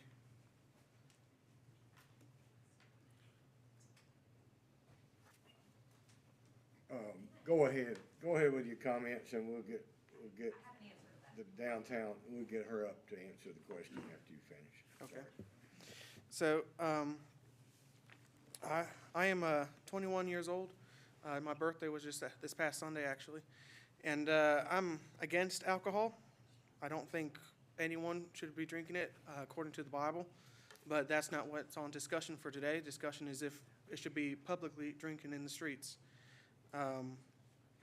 I grew up in a household where my father was an alcoholic until we moved down to North Carolina, where he changed the way that he raised us, changed the way that he acted around us.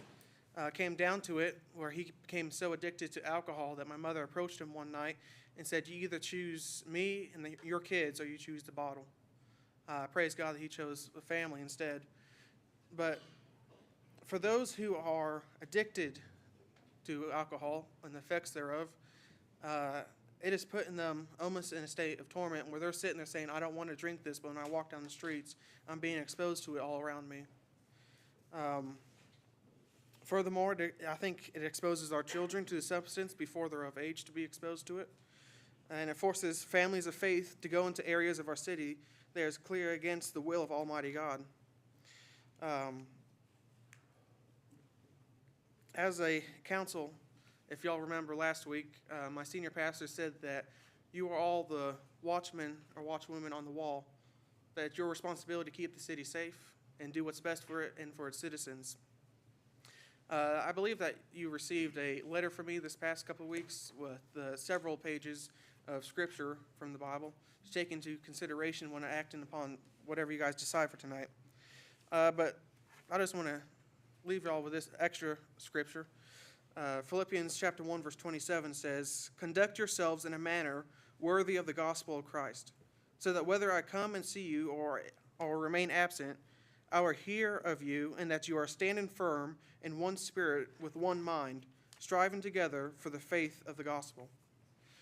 So I know several of you are Bible-believing Christians. I just ask that tonight that while there might be some minor reasons to enact public drinking, I think the bottom line is it ruins our reputation as a town, and it is a slap in the face to all those family members here that want to keep a safe neighborhood. Even if people are drinking responsibility, there's always going to be that one or two that puts other people in danger. Thank you. Thank you, Mr. Server.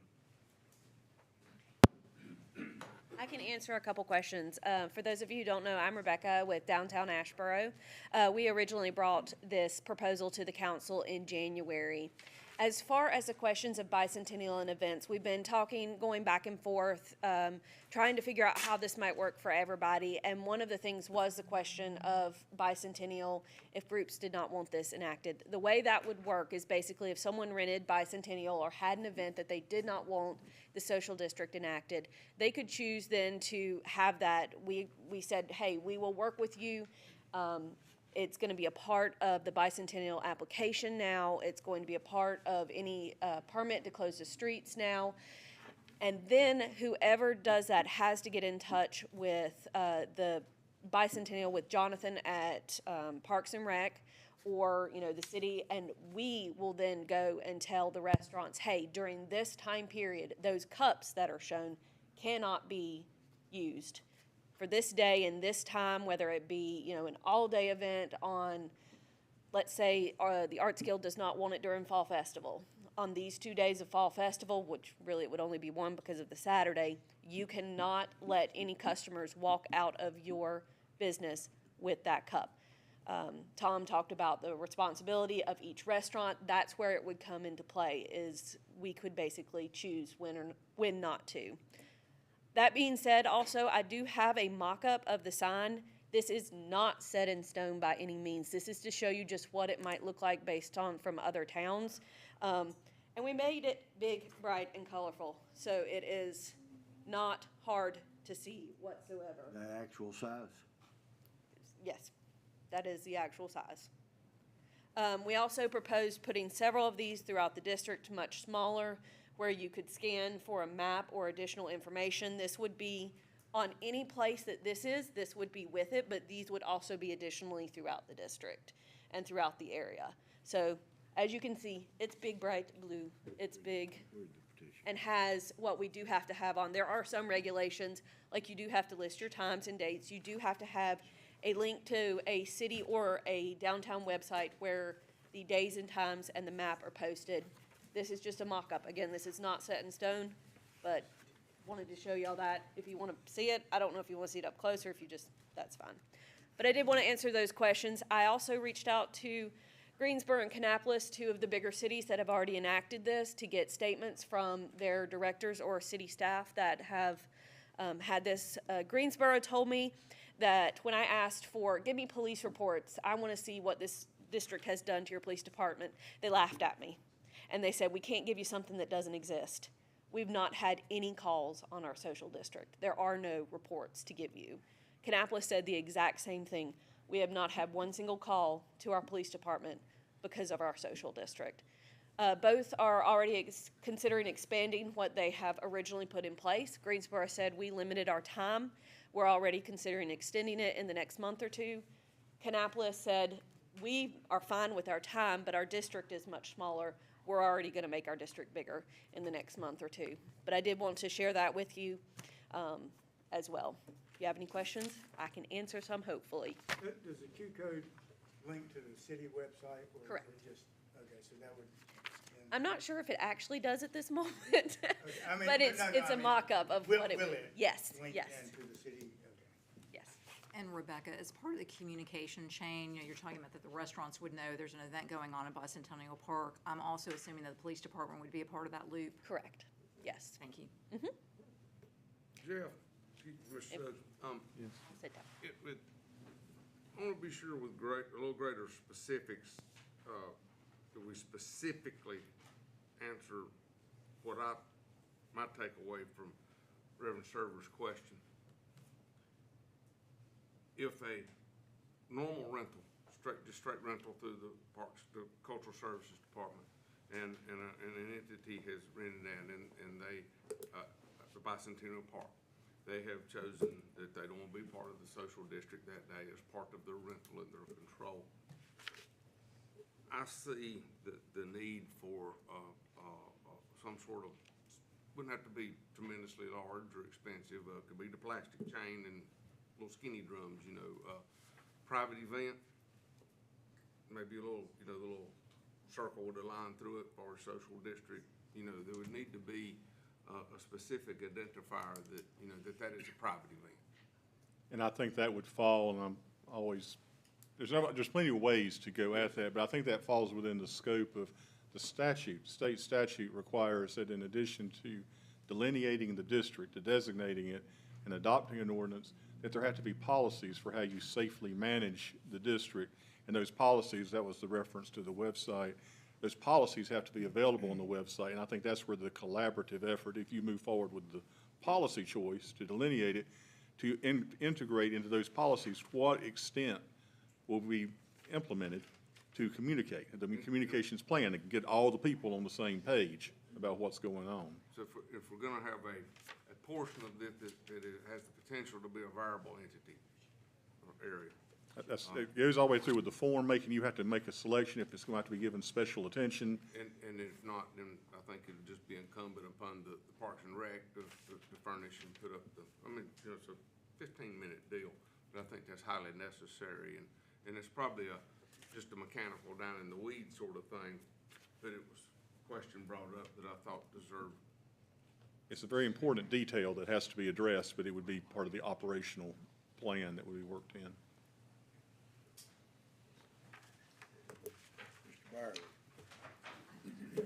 I know I spoke last time, but we asked our guys to only do 4 of us to, for the sake of you. That's That's okay. even though you got the nice seats. You didn't get I'll trade with you didn't get to sit out there. That's 'cause there's one. I've been sweating all night. I'll trade with you tonight. I do want clarification, just a point of clarification, because I think if I heard correctly, the way the statute is presently written, you have to vote.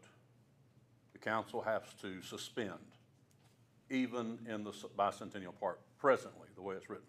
The way it is, or it's either a specific action by the council, or they can build in a mechanism within the policy manual for how that can be So I don't automated. think we need to discuss that further, but I think we would like clarification on that. It'd be simply in the form of a rental agreement, to give you a brief answer. In other words, if you rent a property from me, Right. then you're enjoyed to, quiet enjoyment, I believe is the term, of that within the, But we will be at the mercy of the committee that's overseeing the bicentennial park. you would be, it would be up to you. It would be part of this to be up to you whether you say. Would there be an appeal process? If they deny us, would there be an appeal process? They wouldn't, certainly, but I can't Okay, see where now. well, we say it won't, okay, but I want to, Michael Trogdon would have been here tonight, but due to sickness, he didn't want, and his family, he didn't want to come in here and take a chance on doing that. Was he sick this morning? Huh? Well, he wasn't sick. Yeah, he just found out when he got home. So you sit beside him, so you might be next. Could you, keep 6 feet away from me, please? He hugged me. As long as you didn't kiss him there, you're okay. I want to do 3 quick things, and I'll be quick. First is the present appearance of the council. Last month, Lawyer Suggs, doing his job, made this statement, and I went back and looked at it to make sure I was correct. This is a work in progress. In order to get more comfortable with the implementation of the social district, figure out how it works, staff levels, this is one possibility. Then he showed the map, the second map, and then obviously the third map, that the city was asking for. So I'm assuming that you have been looking at the implementation all along and not the other factors.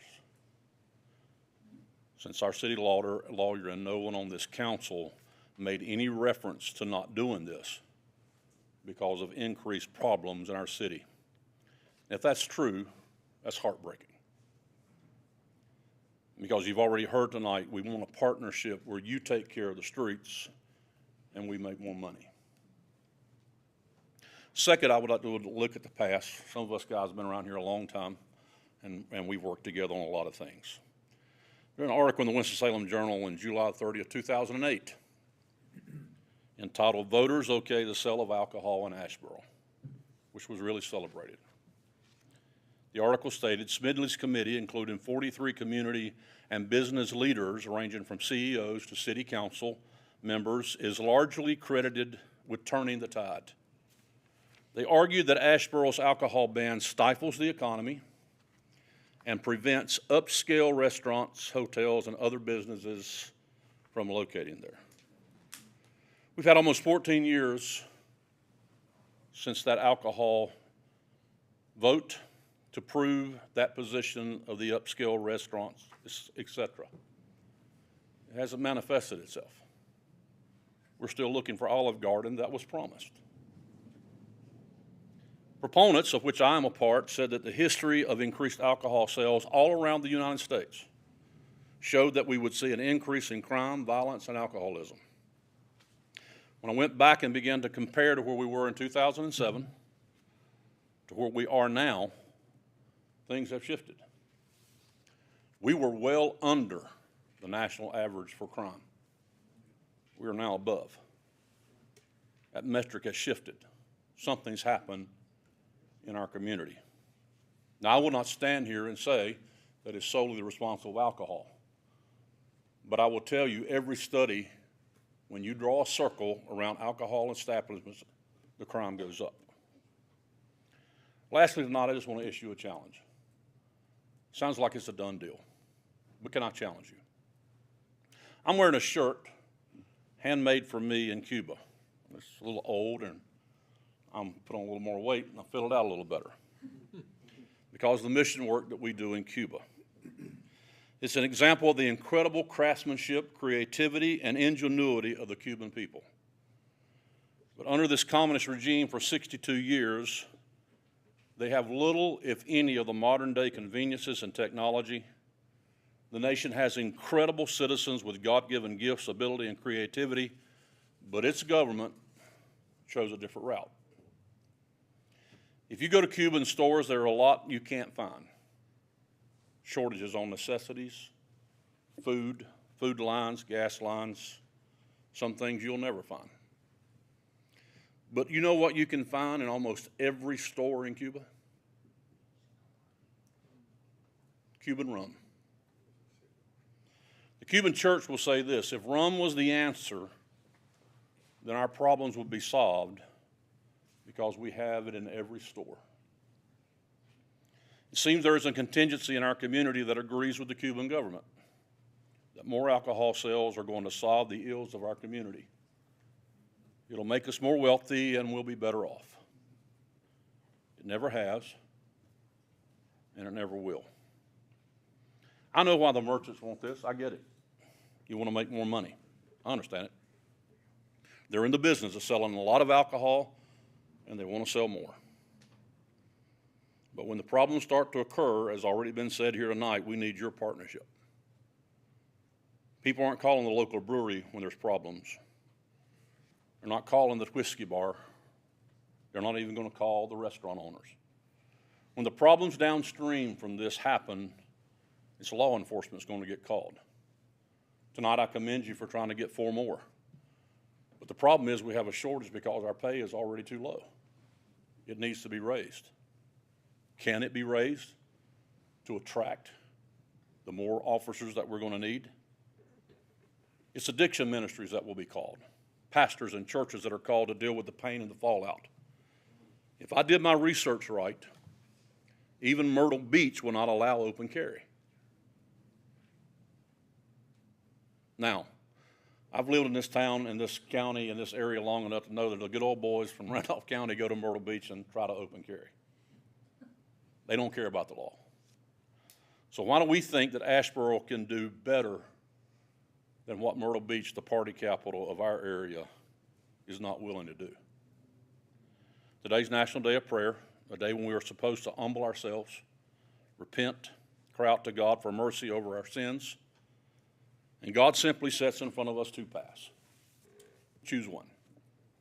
Path of life, the other death and destruction. And on this National Day of Prayer, I would hope that you would stop, think about the seeds you're about to sow in this community. Which path will we choose? And we ask humbly that you vote down this social district. Thank you. Thank you, Mr. Pilot.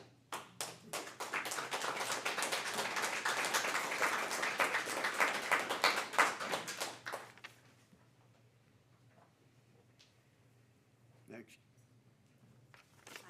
Hi, Rebecca McHouston with Lumina Wine and Beer. Give me a second to write the old name down here.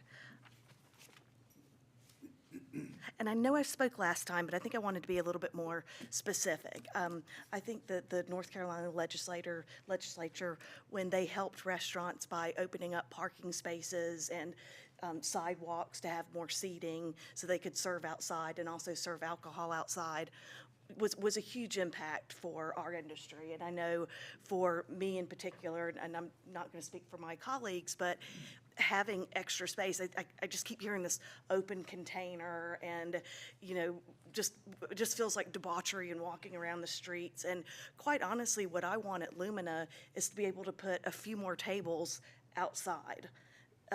So people can sit outside and enjoy the area and have a mimosa or a glass of wine. I think only having 25 people at Leo's, I mean, how nice would it be to sit outside on a bench and enjoy a cocktail or a Coke with your friends? So while I understand that people come from, families that have issues, but I also want to say that this city is a very responsible city. And I think, we love our downtown, and, we want to do the best for our people. And yes, I I need to make money. I'll be honest. And that's a struggle in a small business. And being able to have, I actually did some calculations of a recent event I did where we did a brunch. Had I just had 3 more tables, I would have been able to make 50% more revenue. And I don't think that the people left there that day stumbling out onto the sidewalks. They left there that day like having a great time and wanting to come back and talking about how beautiful the downtown was.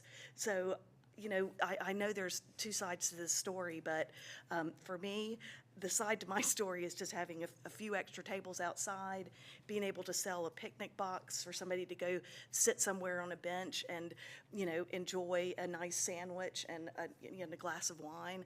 So it's just, I think the gentleman that was sitting next to me was asking me a little bit about this, and I wish I would have had the chance to tell him that that was what I was seeing, not the Savannah that he saw. So I just want to put that out there that for me, it's about business, it's about revenue, and it's about making people, happy and enjoying a community. So I appreciate your time. Mayor, if I may, I know I spoke last time, but I want to talk on a little bit different topic. We've heard, by the way, I'm Al LaPrade. I own property downtown. Do not sell alcohol, by the way, just in case anybody actually wonders. But I've been downtown for a long time. Like a lot of folks in this room, I've been part of Asheboro for a long time. And I can also say that since we've had a resurgence of our downtown, and this mostly started in about 2004 timeframe with some streetscaping, that helped a little bit. And once the alcohol did pass and we started getting some restaurants and folks spending time after 5 o'clock in our downtown environment, my occurrence of vandalism dropped. So every time I hear everybody talk about more crime in this area, I keep looking for where's that more crime been. I don't have to worry about my windows being in place when I come back to work the next day. I don't have to worry about cars being vandalized when I come back to work the next day. We have people down here. They're wandering around. Some we wish weren't. Glad we have the others. The biggest problem we have at present is a drug issue, and we're all aware of that. And, they do what I think all of us would end up doing, and a number of these folks end up coming from some shelters and some other places that they can spend a nice, comfortable night in. And when they're left with nothing to do during the day because they can't go back to those places, they congregate in our downtown. They congregate in Bicentennial Park. They panhandle for money at various places. I'll buy people food all day long. I've bought food at the Pig. I've bought food at other places. I'll feed somebody. I will not give them money. I want to make sure that what we're doing is we're meeting a need, not feeding an addiction. Those addictions aren't from the alcohol that are served in these restaurants. The alcoholic problems we have, the drunks that we've had, and the drunks that I've woken up off of benches and stuff like that, they are not getting their alcohol from these establishments. Not a one of them. So the problem tonight is not whether or not we're worrying about creating more problems from these restaurants. I want to see more people coming downtown. If the folks on the other side of the room don't patronize these restaurants now because they have alcohol, I seem to fail to see the problem we're having. I'm more interested in keeping our downtown vibrant, active, happy to death to see 4 police officers on the budget. I've been asking that for about 20 years or better. So it's nice to have them there. I mostly want them there so people will take a look at them and say, hey, maybe I don't want to do something wrong here today. Also want them there because I want some new guys in the police force to walk through and have to deal with a law-abiding citizen, not somebody who's committing a crime. We have far too many officers who the only interaction they ever get with a citizen is when they're actually pulling them over for a speeding ticket, responding to a domestic abuse problem. If anybody's ever had a chance to do some ride-alongs, those get rather interesting. But, it's I just don't see the crime problem. And I've been down here probably, I want to venture to say longer than probably almost anybody in this room owning property and working in this downtown, I have far fewer problems now that we have restaurants in our midst than I ever did prior. So just keep that in mind. Thank you. Oh, Mr. Gregson, how are you, sir? Good evening. My name's Andy Gregson. I wasn't going to speak. I'm not really going to speak directly to the issue of the social district, but I am going to address one thing. The notion that the state did us a favor by passing the social district is ridiculous. The hardship that we've experienced for the last 2 years as business owners was not caused by COVID. It was caused by illegal and unconstitutional orders picking winners and losers in business. As your DA, I was very clear that that was not going to be enforced in the criminal law. Now, I can't stop cops from charging, but as long as I'm DA, I can make sure that the charges last about 5 minutes after they were charged. And that's what I told law enforcement. Law enforcement, I'm not going to let law enforcement ruin their reputation by being used for something like that. So the idea that they're doing us a favor provokes me. That's not true. They would have done us a favor if they'd have done a better job managing COVID and not shutting down businesses, leaving Walmart open and shutting down small businesses, giving my restaurant 4 hours notice to go to completely takeout. So I just want to clarify that they've not done us a favor. I'm not going to speak to the social district, but I hope that the people running for office on the state level reins that in. And I hope that in the future, maybe local governments will rein that unconstitutional power grab in if it ever happens again, too. Thank you.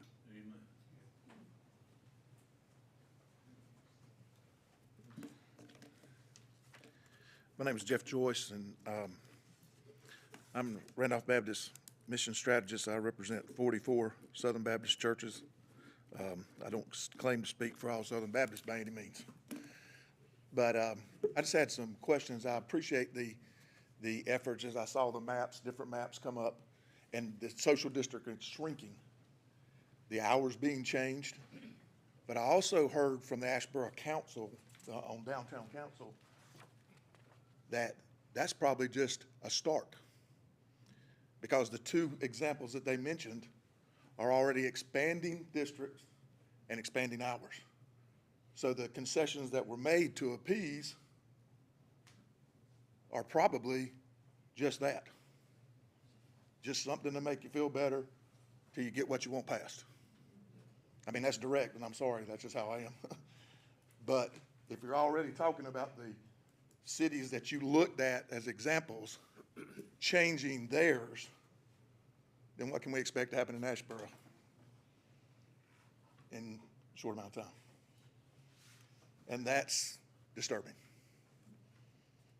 So, appreciate the time. Thank you, Mr. Joyce.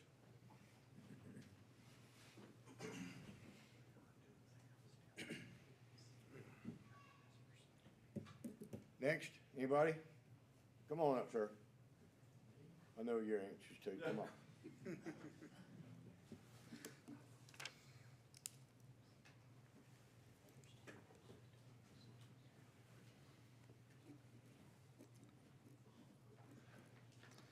My name is Kevin Maddox,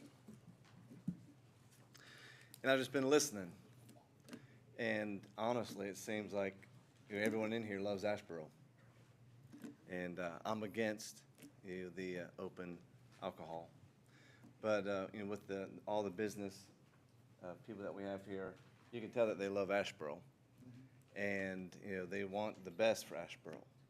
That's what we all want, and that's great, and that's wonderful. My church, I'm with the Bailey's Grove Baptist Church, and my preacher was going to be here, Pastor John Shook, and they're expecting their first grandchild. So here, I think in the next few days. So he wanted me to come and talk to you. He didn't tell me what to say, so I'm just going to give you what's on my heart. We just honored at our church, we had Civil Servant Sunday.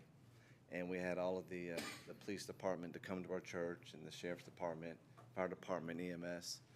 And they all came, and we thanked them, for all of their hard work, that they've been putting forth. Sheriff Seabolt came, and Chief Lineberry came, and both of them said that if we have this open container, that there will be more crime. And they're the professionals. That's their business. Their business is protecting people. Their business is keeping folks safe and helping folks to keep the law. So I'm not sure how any of the other cities do it, Kannapolis or Greensboro. I don't want to be a Greensboro. I'm going to stay Asheboro, and I want to keep what we have. And I think we can do that, but this is not the way to do it. This is basically a thought process of hoping that we'll be able to generate more revenue. And one day I would love to start my own business, and I want to make as much money as possible. So I hope all the business here can make as much money as possible. There's nothing wrong with making a bunch of money, but there is an issue that I have with the safety of it. I have 4 kids. I brought 3 of mine. My oldest one, he is graduating from Bailey's Grove Baptist Academy this year, and they're on a senior trip right now, so he's not here. But that's my biggest concern, is the safety. And I love hearing the businesses having their own plan and having folks that'll be trained. But the concern is once people get outside, there's not going to be any control. They're going to be on their own. And it's wonderful to have police officers that will police the area. Chief Lineberry said that they are short-staffed, and he was trying to get some of the teenage boys at the church to get on the police department, and which would be great. But they are short-staffed. I'm not sure. Maybe this was before they found out about having 4 more in downtown.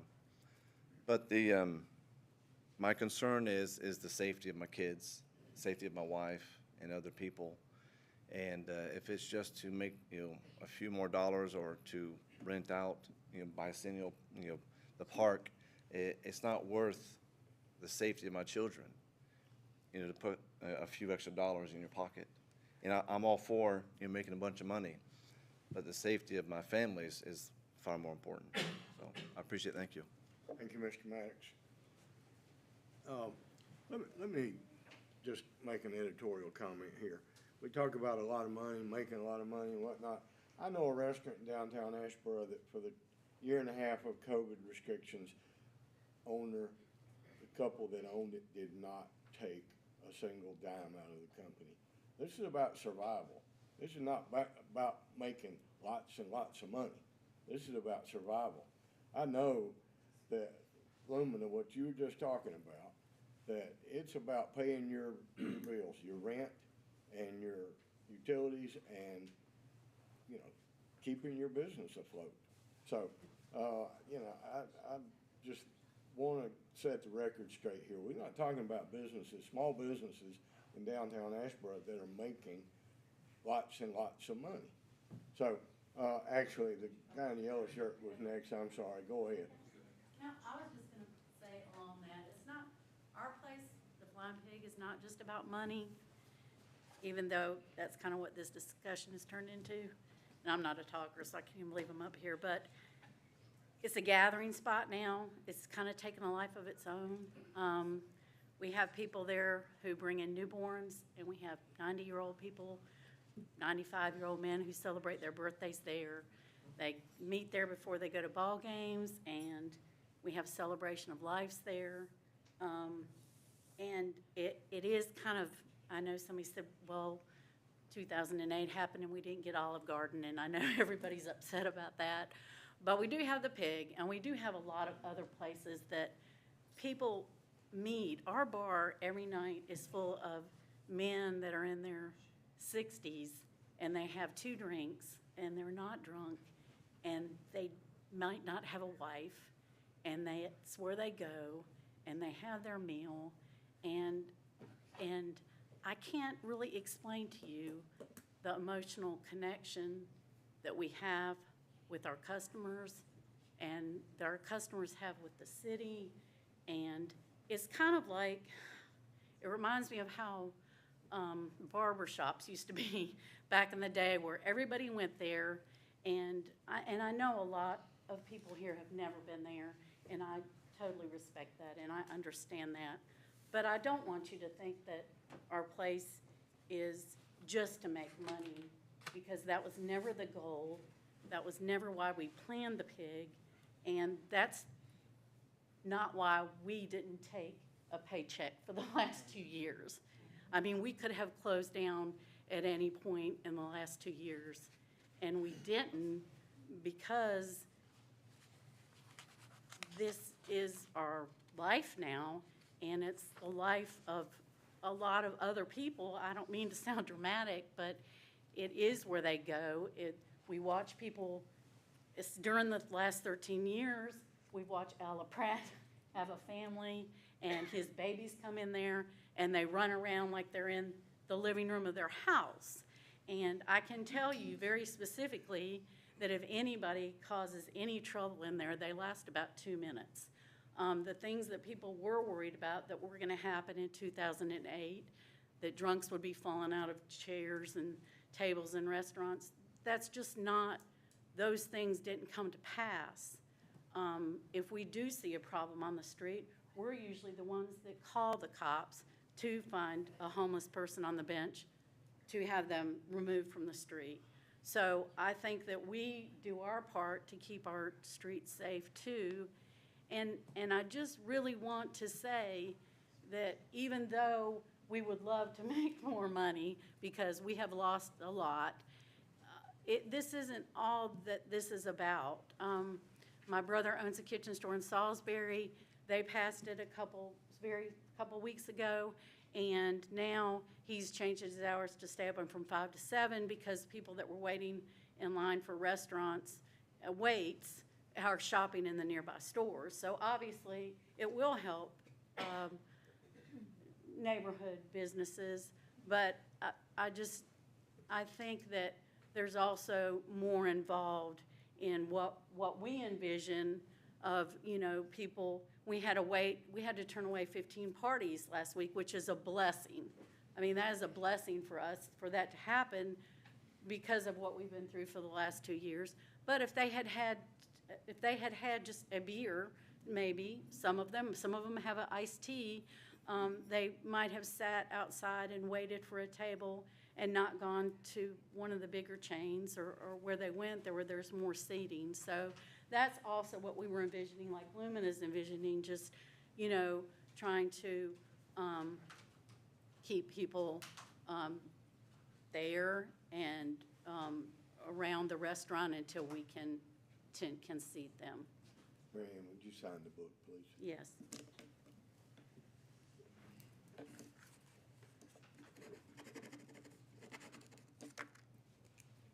Mr. Jackson, come on up.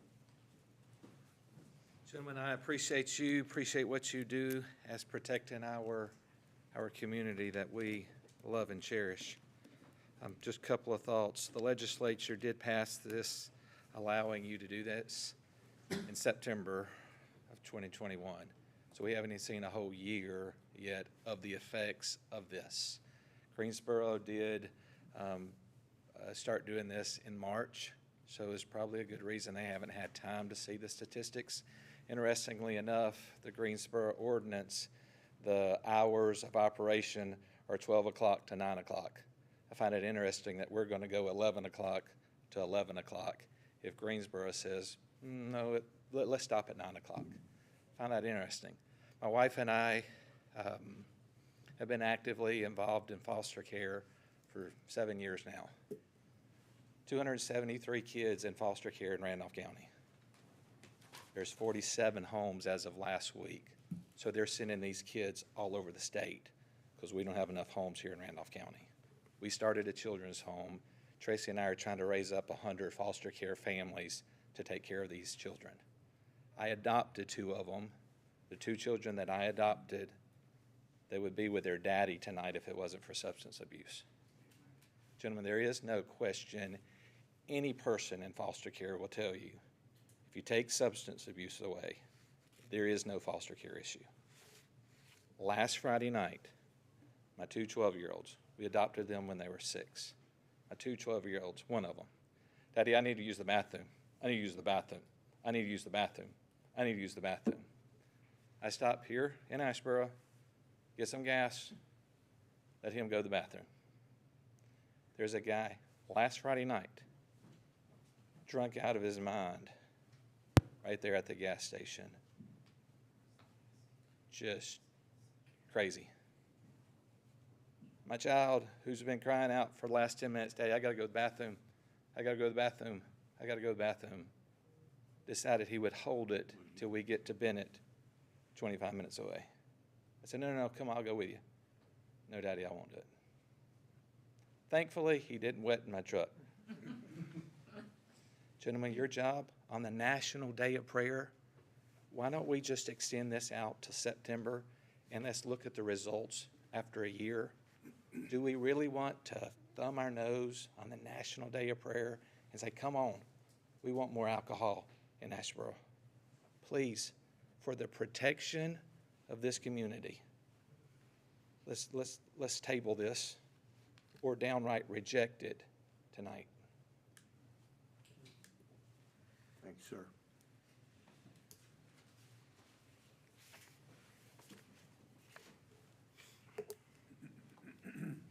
We're gonna get an engineering review of this. It'll be exactly 16 inches in a precise container. Might surprise you. There it goes. Well, most of you guys know me as Mac Summey with Summey Engineering.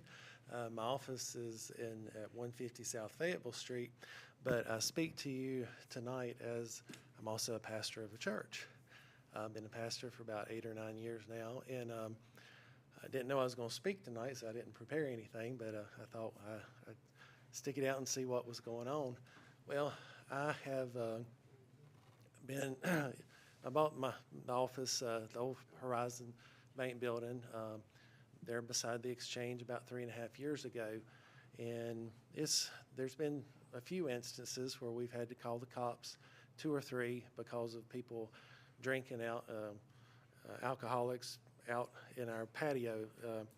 There's a wall in front of our building and a brick patio, and it looks like it's public. It's really private, but they'll come in there, lay down, pee all. Hiding place. It's a good hiding place. They pee all over the place. We've had pick up trash and that kind of stuff. So, Are these from the Exchange, you think, or are they from the gas station, the convenience store down the corner? I have no idea. But one thing is, I've had people in my family that's been alcoholics. My wife's family, we've seen a whole lot of it.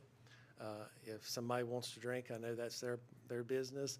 If the business wants to serve it, I'm 100% for freedom, for people to be able to, sell and do that.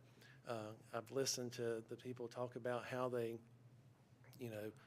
the family atmosphere inside the places. My feeling is, let's keep it that way. Just keep it inside. If they're doing good the way it is now, just leave it that way. I absolutely despise alcohol because I've seen the effects of families and people that I love and friends, and I've been out to witness to the people, drunk out there in front of my business to try to talk to them. I've just seen, and if you believe it's okay to drink, I know that's what your belief is, and that's between you and the good Lord. I've heard, people talk about the money. The good book says the love of money is the root of all evil. Having money is nothing wrong with it. You can have lots of it, but the love of it is the root of the problem. And I know the last time you heard some of the pastors talk about, some of the scriptures that talk about it, and I agree with what they said. And most of you know Pastor Trogdon, Pastor Boyd, a lot of really respectable pastors have told the truth. And all I would say is that as a business owner that owns property that backs up to what this district is going to be, I know this is just the beginning. It'll be on Fayetteville Street next time. You know, it'll be further and further. So I would just encourage you just to really think about it, because there's problems that's going to come from it. I don't care what anybody says. Give it a year, you'll see the statistics. People can be willfully blind to problems. Most of y'all know me. I'm not confrontational, but I see this is going to be a problem. Just leave it where it's at. And I believe Pastor Neal said something last time. This Asheboro is a wonderful family town. And walking down the street, smelling the alcohol is not a good family thing. I was in Savannah 2 weeks ago. We do a lot of restaurants we do all the building plans for a major restaurant. I was down there, and it was awful. I saw the people laying on the streets. I saw it 2 weeks ago. And so I know it's not coming, I know this way that it's being talked about is a little bit different than what some of the things are down there, but still, there's going to be problems. So thank you. Thanks, sir. All right, we've been at this an hour and a half. Is anybody else in the room that has an absolute burning desire to speak? That's got something different to say? Okay.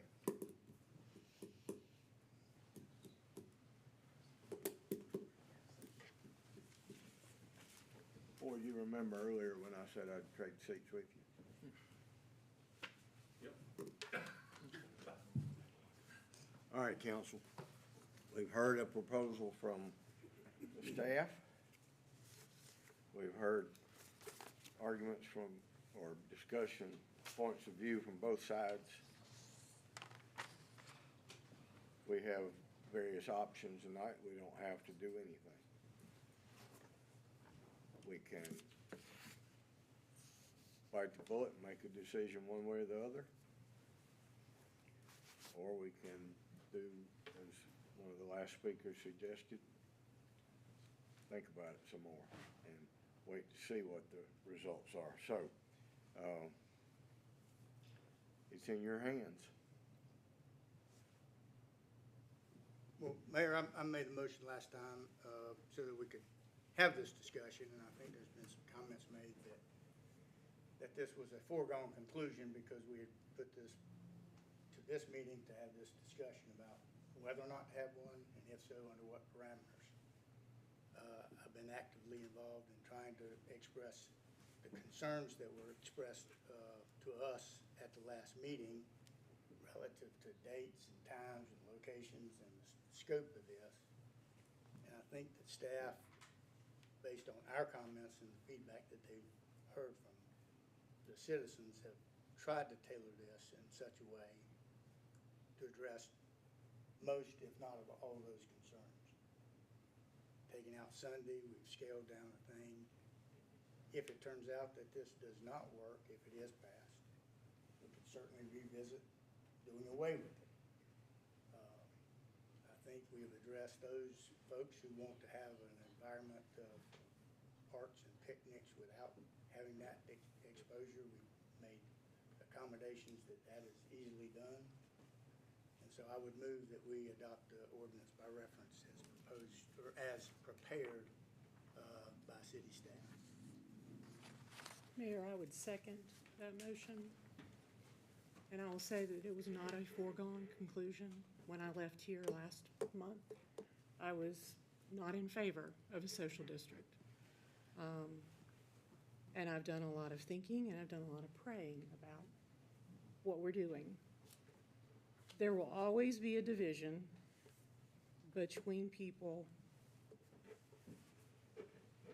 There is a difference between the use of alcohol and the abuse of alcohol. And I don't know that will ever be, where we ever can reconcile that difference. I've seen what happens in alcoholic families. I'm just as familiar with it as most of you are. But there's a huge difference between use and abuse. And I wanted to address a couple of the things. You talked about 273 kids in foster care. I represent parents who have lost their children to DSS. There are 5 of us who do that in Randolph County. And I took a poll on Wednesday, said, in your practices, we represent all of the parents that have lost their kids in Randolph County. How many of those are as a direct result of alcohol? 10. 10 out of the 273 kids. We have a substance abuse problem in Randolph County. It's not necessarily just alcohol. And then what also made me really come around was because the people that live and work and spend time on Sunset, we know them. And I trust that Al and Barbara and Joel and Mary Ann, Mr. Pappas, they do the right thing. Joel cleans the streets. Joel gets people together once a month to clean the downtown area because he loves the downtown area.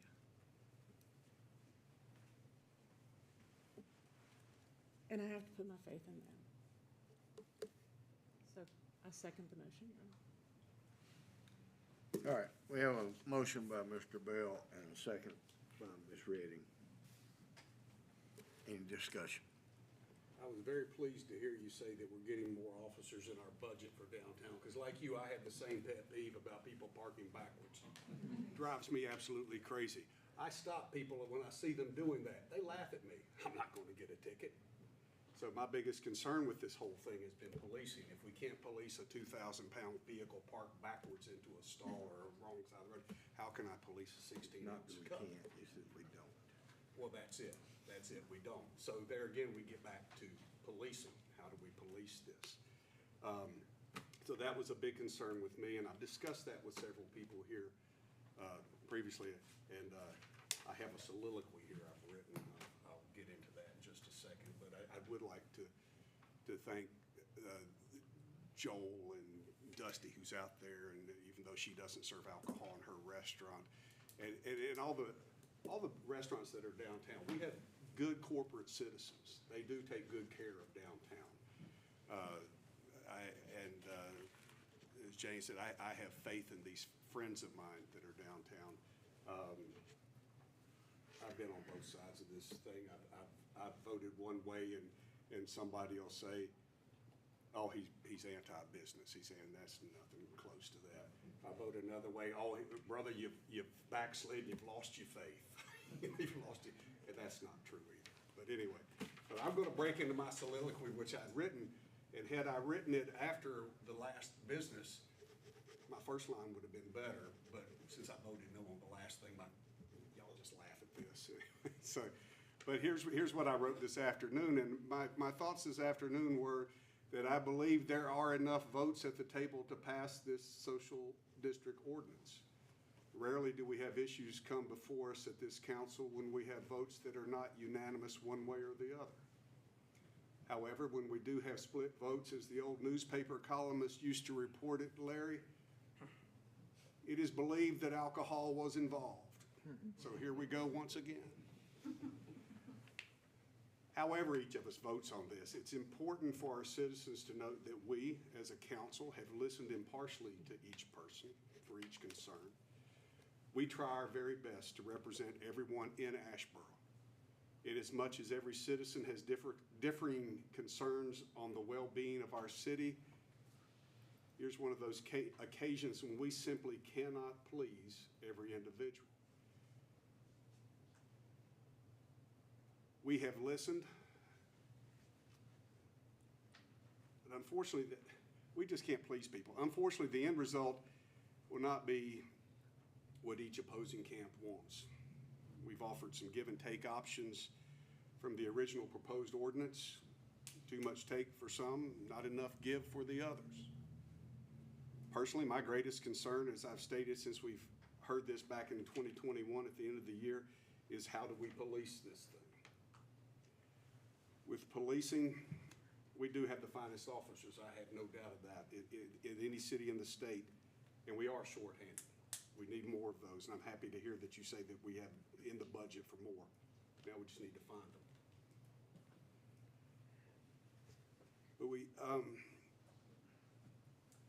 But what happens when something happens and these officers need to be somewhere where it's a little more serious, but they're a little more concerned about having to police a 16-ounce cup going across an imaginary line where a blue sign is. On a personal note, as I was saying a while ago, I do have a record of mixed votes concerning alcohol consumption in town. Each case had its own merits. Just as I also have a record of being very proactive and supportive of small businesses throughout the city, particularly downtown, before, during, after, and as COVID continues, because I ate in every restaurant. I've gained weight during COVID, and my business suffered. I had less money to eat out, but I can't see Barbara back there, but Barbara, I ate at the Flying Pig on a regular basis. I ate a lot of pizzas and Italian subs, and the buffalo chicken salad is the best in town. I ate everywhere. So I am very proactive, and it was a great concern to me that our small businesses downtown stayed open. When you could only get, I'm getting way off my topic here, but when you could only get to go, I got to go. When you had limited seating, I made sure I got a seat in your restaurant. I ate there. So I am very pro-business. But here again, I'm about me, and it's not really about me. It's about this city that I love. And in the morning, I'll get up and I'll look at this old face in the mirror when I'm shaving, and I'll believe that I voted appropriately from my unique perspective, and I'll have no second guessing about my vote. I stand on my own merits for the reasons I do what I do. Now, if this passes, I believe that most people will be respectful of the law. We've discussed that. Businesses in the social district, please work to assure that your patrons comply with the ordinance, that in the coming years we will see this as a non-issue. If this passes or not, your input is always pastors. If this passes or not, your input is always welcome. And you can show up at other times other than when alcohol is on the agenda, please. Everyone, on this National Day of Prayer, as we were reminded this morning in the printed program for the Mayor's Prayer Breakfast, in 1 Timothy, the Apostle Paul urged us to pray for all in authority that we may live peaceful and quiet lives. And that's my soliloquy. Thank you, Mr. Burks. Anybody else? Mr. Mayor, I kind of wish the police chief was here tonight. He's not here, right? So, but We have a major here, or a major. You want? if I heard the district attorney right, he is not going to like pursue court action against people that violated this. If the police write a ticket out, did I hear him right about that? He was talking about violation of the COVID restrictions. He was talking about Governor Cooper shutting down restaurants. I thought he said something about he didn't want police writing little minor tickets like that. As soon as they write them, he's going to. Mr. Gregson, are you still here? Okay, I'm sorry. That's why I was asking. He was That's why I was talking asking. about the governor shutting down I'm not going to restaurants. enforce an unconstitutional order, picking winners and losers and shutting down churches in violation of the First Amendment. That Lowe's was open, go figure. Yeah, Lowe's and Walmart's open, they're shutting down small businesses. No science to that whatsoever, and it's not constitutional for the governor to pick winners and losers. That's what I was talking about. I was not talking about the social. Anything the science was off. Okay. Thank you, sir. Okay, well, my point was being that, if we do this like for 6 months, the police are gonna keep really good records on this, right? I mean, they're gonna document every call they get about, someone in violation of this ordinance or someone with a cup that's intoxicated that's causing problems. We can be assured of that, right? So we can keep a track of this. I would expect so, yes. Okay, well, I mean, I promise if there is a problem in 6 months, I will make a motion myself to rescind this ordinance if there is a problem going on with people drinking, this type thing. Mayor, to help, next month we'll have the is scheduled to be the annual police report, and you'll have the entire, annually, the council gets the entire, and you'll have, we probably had 25,000 plus or minus calls last year. So you get the whole breakdown. Okay. If there's an issue, the chief will come right back to you.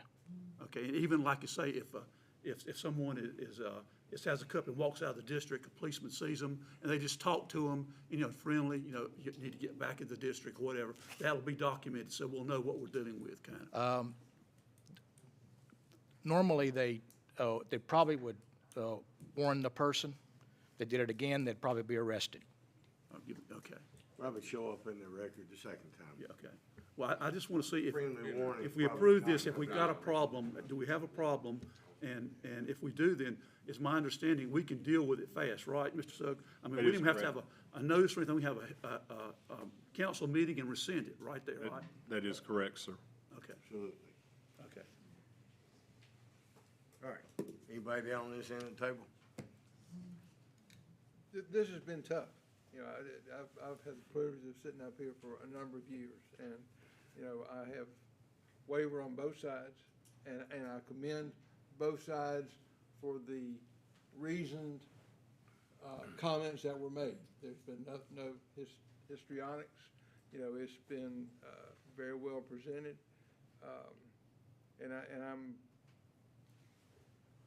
agree that this is just, if we pass this, we have the ability to review it at any time, and if it is not beneficial to the city of Asheboro, I agree with Bill. I'd be the first one to make a motion, let's just cut this thing out. Because the last thing I want is something that's gonna damage the city that I've grown to love and depend on. Well, and I'll just echo what my fellow councilwoman Jane Redding said. This was not a foregone conclusion. I've talked with a lot of people, and I've been thinking and praying about this. It was not a foregone conclusion. All right. Call for a vote. All in favor, say aye. Aye. I need to restate the motion. It's been a while. There was a motion to adopt by reference to ordinance. Right. That was the impact. I Yeah, had some okay. comments in my motion. Let me start over then. All in favor, say aye. Aye. All opposed? Nay. We have one dissenting vote. Thank you. Pardon? Sure, absolutely. Mr. Barlow, you certainly deserve that. Well, since you made the reference to churches and us pastors only showing up during alcohol, I think our churches have always been available. We've opened our doors when you needed to use it. And for you to make the statement that the only time we show up is when it's alcohol, is demeaning. No, I want to finish. You made a statement to us and everybody shook their head. Most of them did. And we're in this city. The things we do in this city, the things we're working actively in this city, soup kitchens, CUOC, other things that we're doing, yeah, we're not always in these chambers, but if the only way we can be heard is to be in these chambers all the time, then I guess we'll have to do it. We just thought that, you know what, if we were active partners in this city, that would be enough. And I'm going to tell you, sir, that was demeaning. Thank you for the point of privilege. We get your vote. We respect it. But we're active. May I respond? Yes. I did not intend for it to be demeaning, and I only intended it to mean in these chambers, because the history will show, my church included, the only time that we see pastors come here is usually when there is an alcohol vote. Now, I was at the soup kitchen. I was working this Saturday just as hard as everybody else was, and we were raising money for CUOC and for the soup kitchen as well this weekend. Everybody in here pretty much, this is a small community. We all work together. I intended no demeaning thing towards you or any other pastor. It just, I guess my delivery was wrong. I apologize. I apologize for that. But I guess what I'm hearing you say, if I'm correct, is unless you're in this chamber, we're not a part of this. No, So sir. we weren't- No, sir. No. You said the only time you see us. And that what I'm saying is you see us, you just don't see us sitting in here. But I submit, I move on, let's move on. All right, great. Thank you, sir. I said, if this passes or not, your input is always welcome, and you can show up at other times, at times other than when alcohol is not on the agenda. I appreciate what you do for Thank our you. I first appreciate what you responders. do. Appreciate all you do. Thank you for all of you do. All right, if it's a late night, we've still got over half of our agenda left. If people here for this one issue would like to slip out, you go right ahead. I think the rest of us gonna be here till midnight.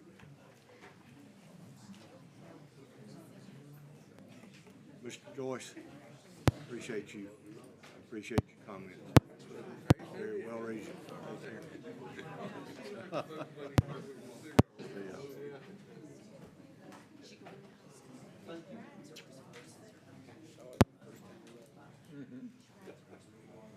think I campaigned hard for this.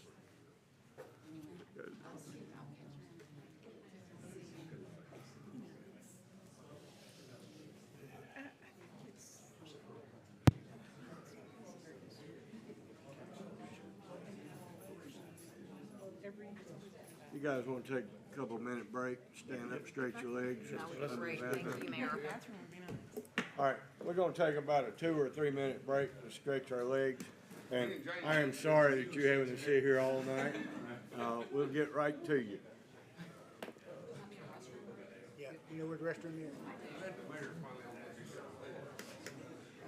Kelly, leave the seat down. I said, leave the seat down.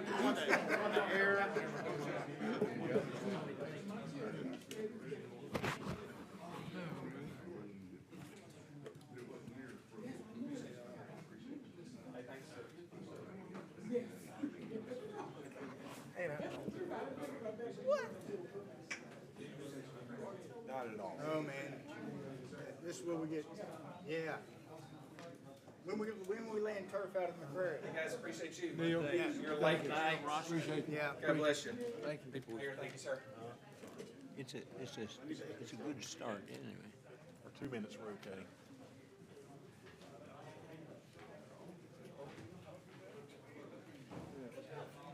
Please not do that. Be proud of it.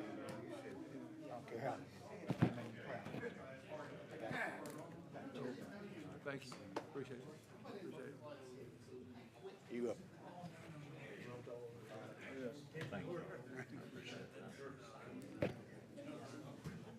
Service or something? Yeah, it was like service. Don't make us regret it.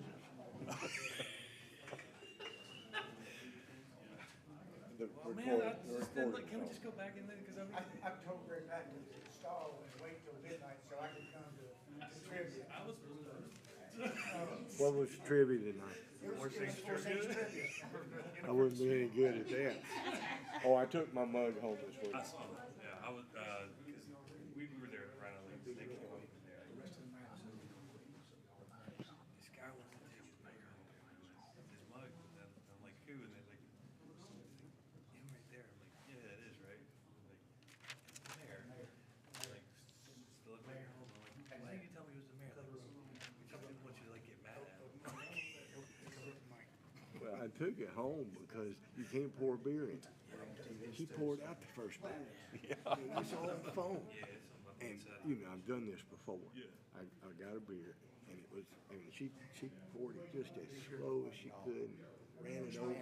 I set it on the table, and I'm not touching it for 15 minutes. I was saying, you were closing in on This it. much beer in it. And I said, I'm gonna get a glass from now on. So I took it home. I mean, and I asked her, I said, now, this is mine, right? She said, oh, yeah, sure. I said, I'm gonna take it home because it's not fit to have a beer. Yes, on the inside, there's just too many points of binoculars. Next week, there's a couple pods. It's just, you cannot. Actually, should you? Last guy poured glass and then poured it in there. I'm good with a glass. No more than I drink. That's about it. Yeah, well, it's tough. But, Walker and I are the only ones that hold over from the alcohol thing. And we were on. Well, my best friend, Well, good. David, Everybody in there was in there. we worked 2 years before the vote. Hello, sir. To get it. We the ones that, we were on the committee, and we were 7 people. Think I have one of that she's white on it or anything?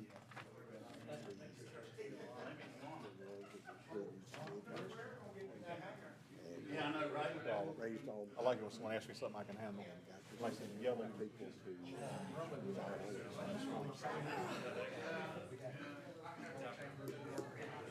Yeah, and I'm not saying the 7 of us, you know, George, JB,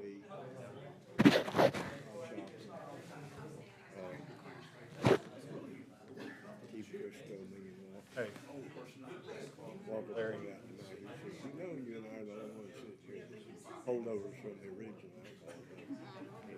None of these people understand how tough that was. They got a taste of it. But churches,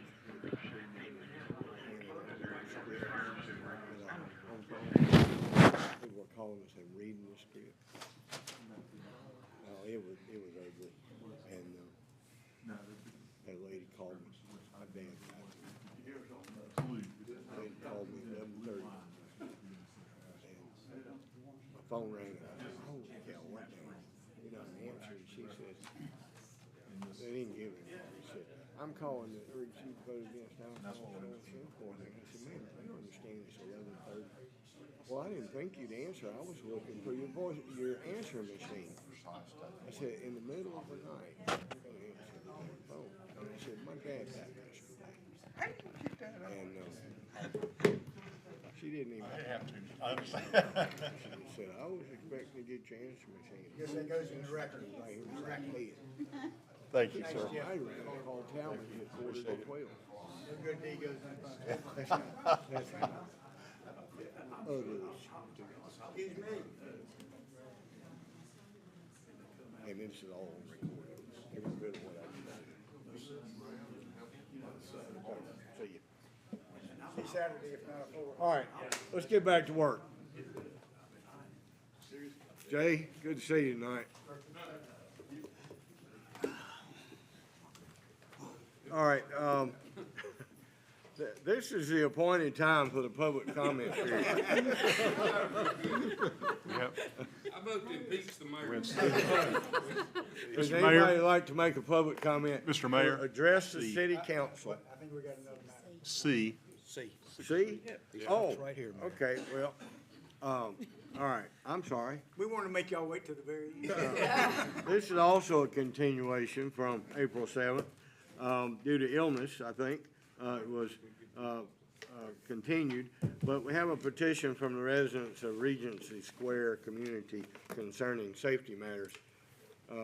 Ms. McCollum, would you like to come up and address the council, please? Thank you very much for continuing this from last month. We both came down with allergies and colds and things. When I see up there the consideration of the Regency Square community concerning safety matters, that's what it's all about for us. But there are other issues also. I'm going to read this because it's my bedtime, so I'm certainly not going to be able to ad-lib very much. It's only 10 pages, just be patient. The residents of Regency Square have petitioned the city to add 2 stop signs at a dangerous intersection on Dixon Avenue and Dixon Street for safety. Additionally, we would like to have a safety study done concerning very poor drainage, lighting, and the edge of the streets condition on the narrow portion of Dixon Avenue and all of Dixon Street. Access to 18 units of Regency Square require using these narrow, unsafe streets. There's no way to get in and out of our community without coming through one of these ways. Pedestrians walk in unsafe manner on the streets. We have a lot of pedestrian traffic. There's little room to walk beside the street. In some places, you can't walk off the streets at all. The significant amount of car traffic and pedestrian traffic makes the narrow streets highly unsafe. Children living in the Hunter Way apartments often play on Dixon Street.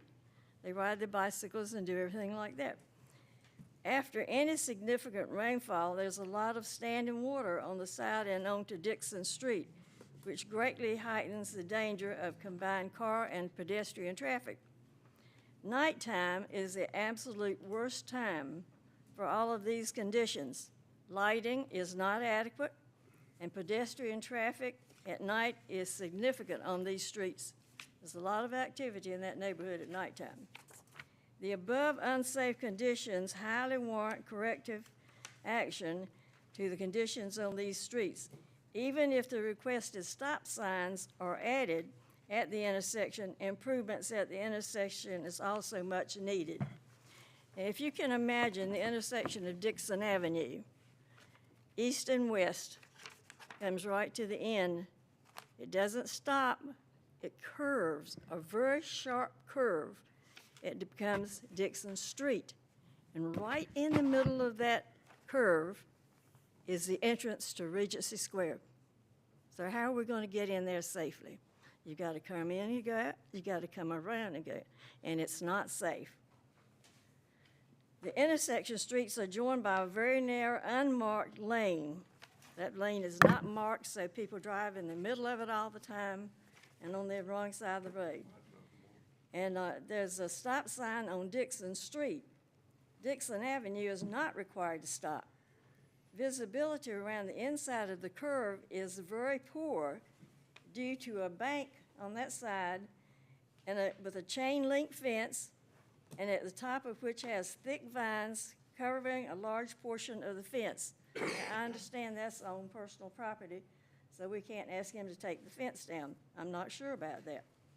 Cars on Dixon Avenue often are in the middle of the unmarked traffic lane road approaching the right lane curve turn. The intersection becomes especially unsafe due to frequent pedestrian traffic. People walk around that blind corner, and cars just come around there, and we've had an accident because of that. There's no room on the inside corner to walk around off the roadway. Often, pedestrians are in the roadway and are difficult to be seen by traffic approaching from Dixon Avenue. In 2021, a car crashed into the Regency Square brick entrance wall, doing $2,500 in damage. The driver reported that people were in the roadway on Dixon Street and they were not visible to him, so he hit our wall to avoid hitting them. And a police report was done on that.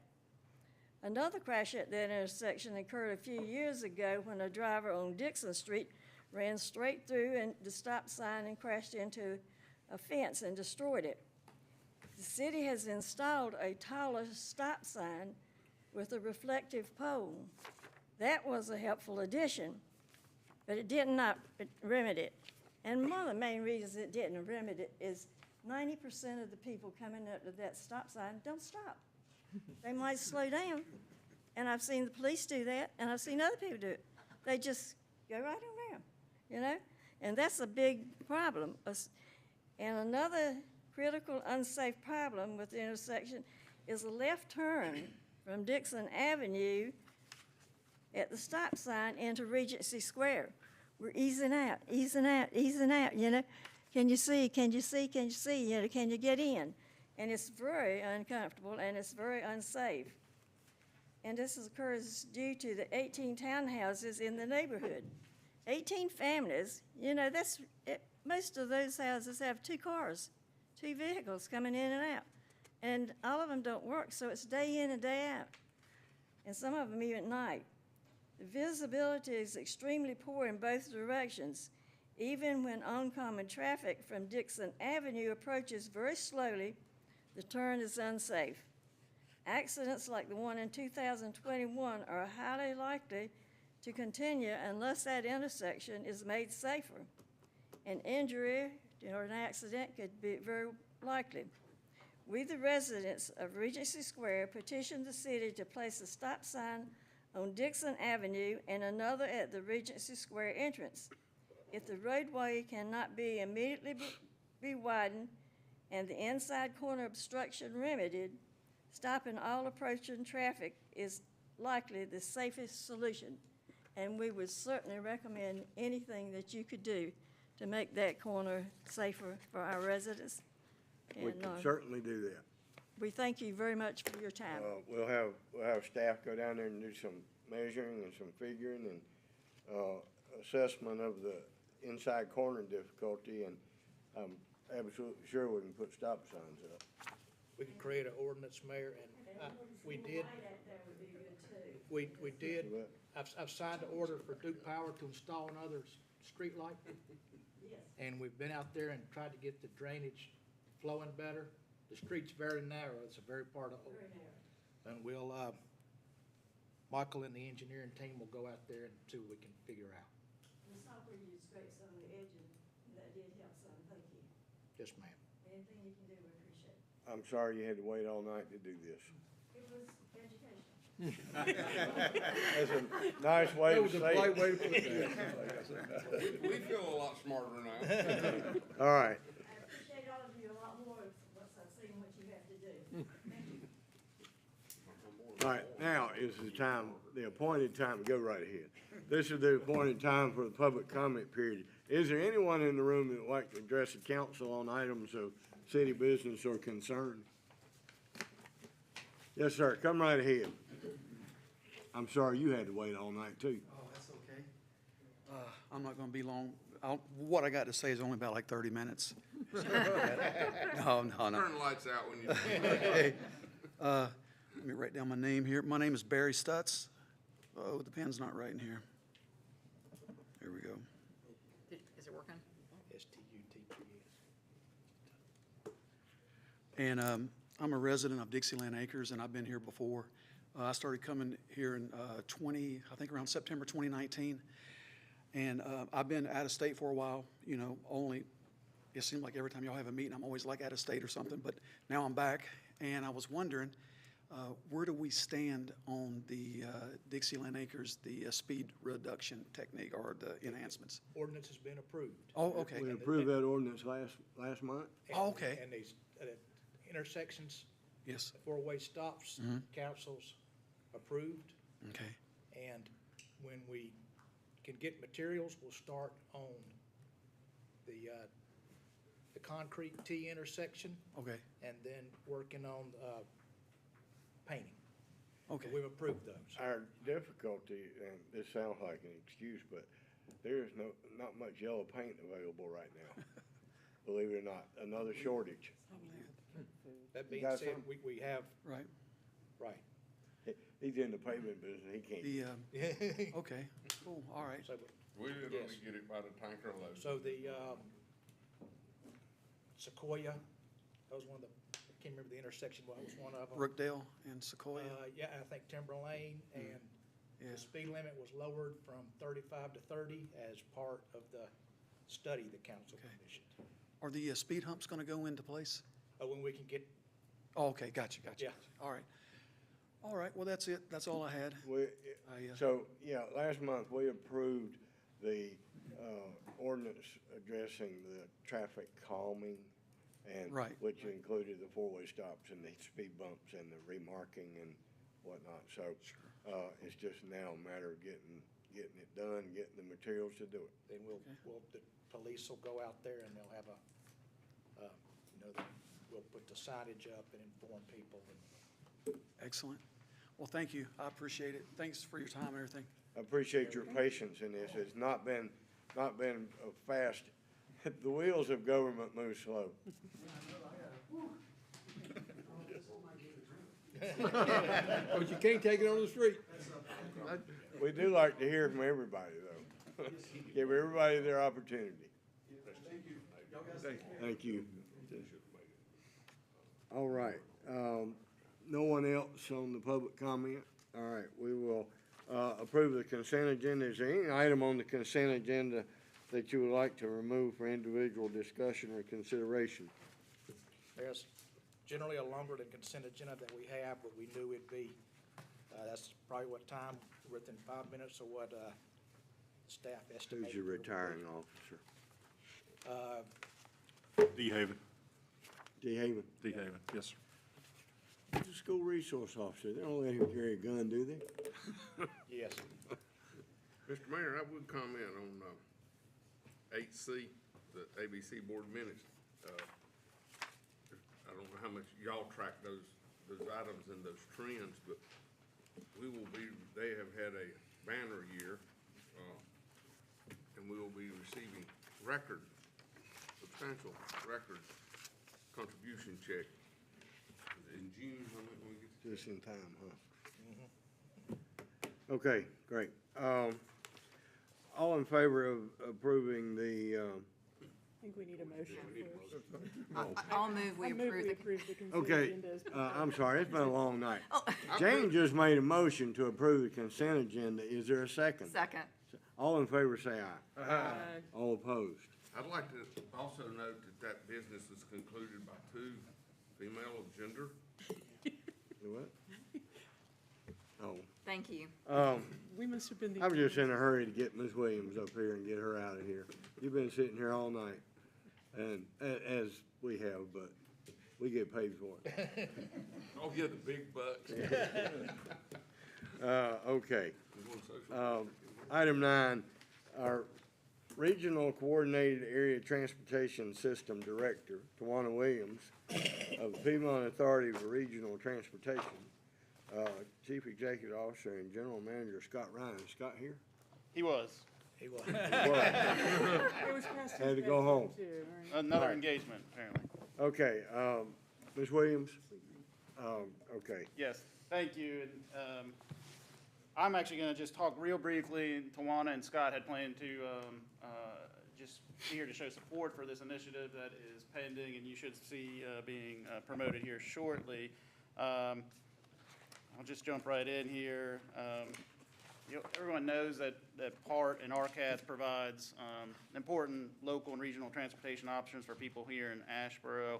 I'm excited to announce that the city is going to join with them to seek important public input on transportation issues that our residents face when they're trying to get where they need to go. So soon, in both paper and electronic format, people will be able to complete a short survey that we hope will help us evaluate those public transportation options and how to most effectively and efficiently provide those travel options.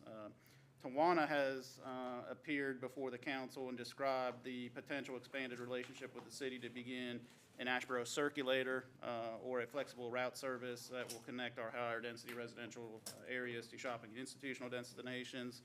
PART, who's obviously in a similar business but at a regional level, has expressed an interest in working with the city and RCATS to evaluate also how it serves the community with the goal of improving the PART service to Asheboro. So with the survey, we hope to gather information that we can use to best link the RCATS local transportation solutions to the PART regional availability. So that's why this is being done. The survey topics that's still being prepared, the survey's about finalized, but we will survey respondents about where they live and work, what's their customary travel destinations, the extent to which they have access to a personal vehicle, how familiar the respondents are to with these local and regional transportation options, the level of interest in that residents may have in using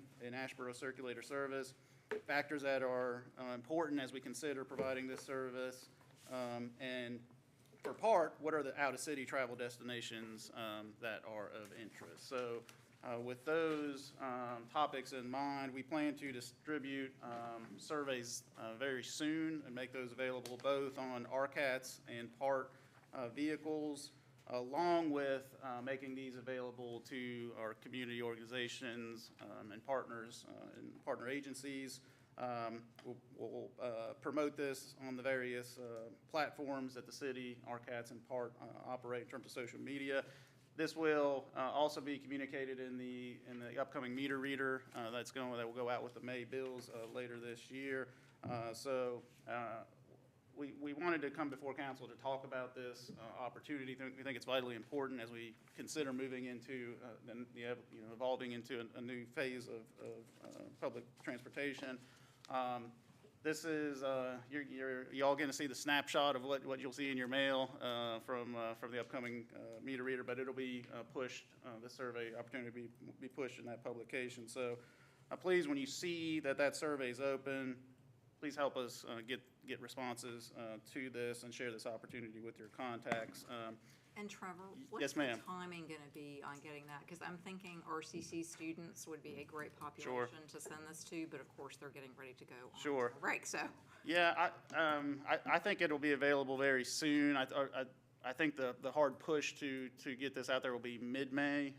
But I think the survey's about to go live, and if there's if we can make that available and help get responses, I think that's something that we can do. So that's good feedback. We can try to get this launched here even sooner. So RCATS, the city, and PART have worked together to provide some giveaways for folks who respond to this. And Tawana's got an example of some giveaways. Yep, some giveaways.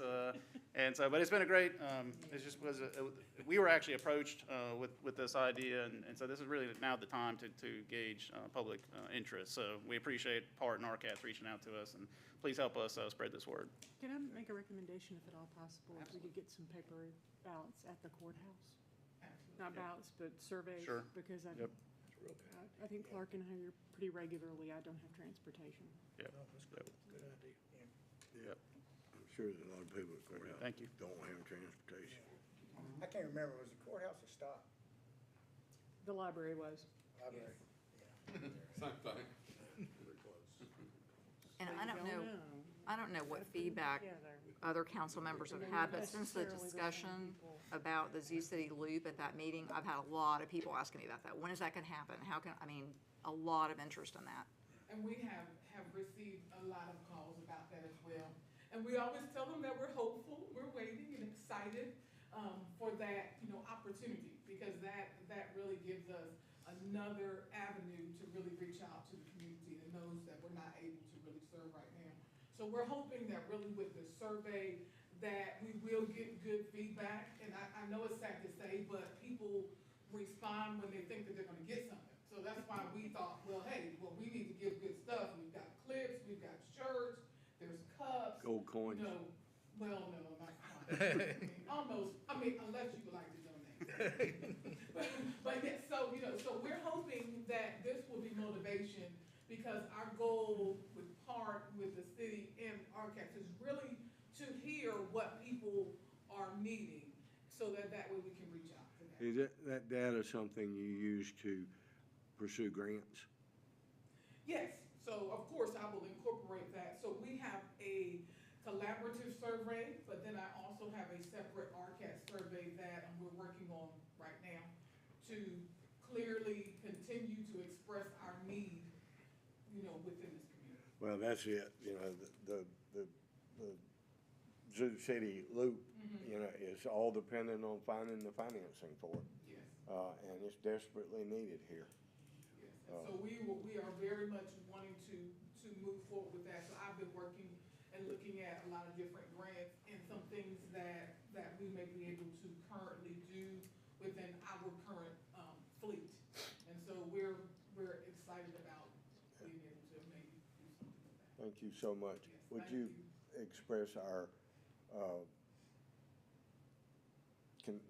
just tell Scott that we were really disappointed, and we apologize for making this so long that he had to leave. Yes, I feel bad about that. Come down here and listen to that stuff for 2 hours and then have to go and not get to say what he needed to say. Yes. But you did a good job with it. Thank you. Thank you. Thank you. Thank you very much. Thank you. All right, Mr. Nuttall, you got a legislative hearing on community application that places block down here on Church Street. Yes, Mayor. This is a public hearing, RZ 22-04. This is a request to rezone the entirety of the block bound by South Church Street, Lanier, Hammer, and West Kivett Street from an existing OA6 zoning district to a conditional OA6 zoning district for the purpose of approving a whole block redevelopment for multifamily for the elderly at this location. The applicant on this request is Winfield Forward LLC. Again, this is to take the property from a general OA6 district to a conditional zoning OA6 district to specifically allow whole block redevelopment on the property. We have one PIN involved in this request, 2.5 acres in size. Currently, we have 2 single-family residents, one two-family dwelling, and 1 multifamily dwelling with 5 units within this block. Up on the screen, the property is outlined in blue in the center of the screen. That's within that lighter shade of blue, which is our existing OA6 designation. You can see B2 commercial to the north. We have an industrial corridor to the east, and then the Fayetteville Street commercial corridor further east. As you move west, you see the residential, single and two-family residential neighborhood to the west. Going a little closer, you can see that this property, there is a stream that is located on this property. And you can see the 5 structures that are presently on the property. Structures is a kind term. And this, I will note this What property. was that, Jane? I'm sorry, I was just saying structures is a kind of a kind term. Yeah. Yes, yes. So the I don't property. see the chickens. Property is within, and this is important when it comes to development review on the property. It's within the fringe of the center city planning area. So the way the city regulates land development is a little different than we do in other areas of the city. In terms of a multifamily project, for instance, we're looking at built-upon area rather than the number of dwelling units per acre on this property. And that's one of the stipulations of our whole block redevelopment standard. You can see not only the stream that's on the property, but the city also has a sewer outfall that follows the contours of that stream that, as you'll see on the site plan, affect this property as well. I'll move through these slides and then I'll get you all the plans to take a look at. So there is a sewer line that has some pretty significant impact to future development of this property, and the site plan will reflect that. There's that stream that's located on the property. Let me hand out the plans while I'm at this slide to make this a little easier for you to see.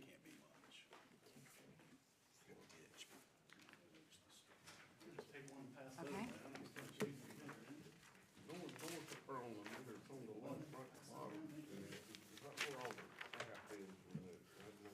So this is the site plan that's being distributed here. By the railroad track. This is a little hard to see, and I'll have some pictures that I think will get everybody's bearings here in a second. Let me just do that now, and we'll come back to the site plan here. Here are the photos of the property involved in this request. This is a subject property as seen from South Church Street. That's the residential structures. We're now looking north from South Church Street. The structures there, any structure you see is actually on this property and within this whole block. A different vantage point looking north on South Church Street. We're now looking further north, away from the subject property, towards the fire station, north of West Kivett Street. Of note, as you look south, along South Church Street and south of Lanier Avenue, there is an adjacent multifamily community that is adjacent to this property. This is the subject property as seen from West Kivett Street, looking back towards South Church Street. This is the railroad track looking east on West Kivett Street, and now looking west on West Kivett Street. This is subject property you see from Hammer Avenue. This is a view of the structures as seen from Hammer Avenue. View south on Hammer. Property seen from Lanier. further on Lanier, and looking west from Lanier Avenue towards Church Street. Going back to the site plan that you all are looking at, just some things to note here. This is a project that proposes a 4-story structure that is about, I'm going to guess between 10 and 20 feet from South Church Street. Could be a little more. I don't think it'll be any less than that. That's what this plan reflects. The associated parking is east of the building that will be pushed towards South Church Street, and then you will see the landscaping around the perimeter of the property. The entrances to this community will be, and this project will be from city-maintained streets, Kivett and Lanier. So there is not a entrance proposed from Church Street. It'll be the city's responsibility to evaluate access from those locations. Of note, as you move further east, you'll see the railroad right-of-way, which was apparent in those pictures. That's also important in how this project and this layout ultimately evolved as the developer tries to move the building as far away from the railroad and not impact our sewer easement is the kind of the constraints faced on this property. An interesting element of whole block redevelopment, this is something that the city's ordinances actually very much encourage. And if it wasn't for a single deviation that this project is seeking and from our predetermined requirements, we wouldn't even be here before the city council. And that deviation relates to the setback off Church Street. And so typically we are looking for a 25-foot setback from the right-of-way of South Church Street. This, due to trying to get away from, as far away from the railroad track as possible, and that sewer easement is within that area. Under that scenario, the applicant has to come to council and make the request for this district via this mechanism. Off the subject matter, sort of, but have they made any particular engineering commentary about what they're gonna do with that creek? I mean, obviously, they're gonna pipe it off and pave it. That's a comment that they had, and Winfield has a representative here, so that I'm sure that can be talked about. We have noted that that's probably a jurisdictional water body that. Curious about the Sure, size of sure. the overflow. I mean, there's Yeah. no problem doing it. Yeah. I think that could be addressed. Yeah. That's the highlights. You can see the landscaping approved around the perimeter. I was going to say one of the stipulations on these is that the entirety of the block needs to be upgraded with curb and gutter and sidewalk standards. And so this plan reflects the curbing, guttering, and installation of sidewalks for the entirety of this block as a part of this project. Wouldn't that be a home run for us? Get this man a variance here before he changes his mind. So, That is just such a derelict property. It's been such a problem for us. for years. just to get these notes related to consistency with the land development plan on the record, I've touched on the specifics of the project. Good job. This is within the center city planning area, central small area plan, primary growth area of the city. Importantly, as you look at the goals and policies land development plan, you can see the number that support this project, very little in opposition from the plan for this project. Staff does recommend approval of this request with the 3 conditions proposed before you. We have worked with the development team to get this to this point with not requiring any conditions, really significant conditions in the staff's opinion. So just 3 standard conditions as part of this project. We do think this is consistent with the city's land development plan. It helps improve our housing stock, and for the reasons described within your report, we do find this to be consistent. This comes to you also with a recommendation of approval from the planning board, who heard this at their meeting last month. So the actions before council are consideration of the consistency statement as provided in the report, as well as the rezoning request, and I will turn it over to Mr. Ray. Thank you. Trevor, can you go back to the proposed conditions quickly? Sure. Okay. Because that's a little different than handout, right? A. Yeah, I think that should be a whole block redevelopment as reported in your it should be a whole block redevelopment. It says for multifamily development for the elderly. Yes, And yes, so yes, that's- yes. This was a reference in the prior PUD, I'm afraid, so. Yes, the use, is correct as provided in the staff report, and incorrect as provided on this. This is not a planned unit development. It is a multifamily project for the elderly. Okay. Yeah, thank you for pointing that out. Thank you, Mayor. Welcome. I'm sorry you had to wait all night. That was, We didn't know this what you wanted, we'd let you go first.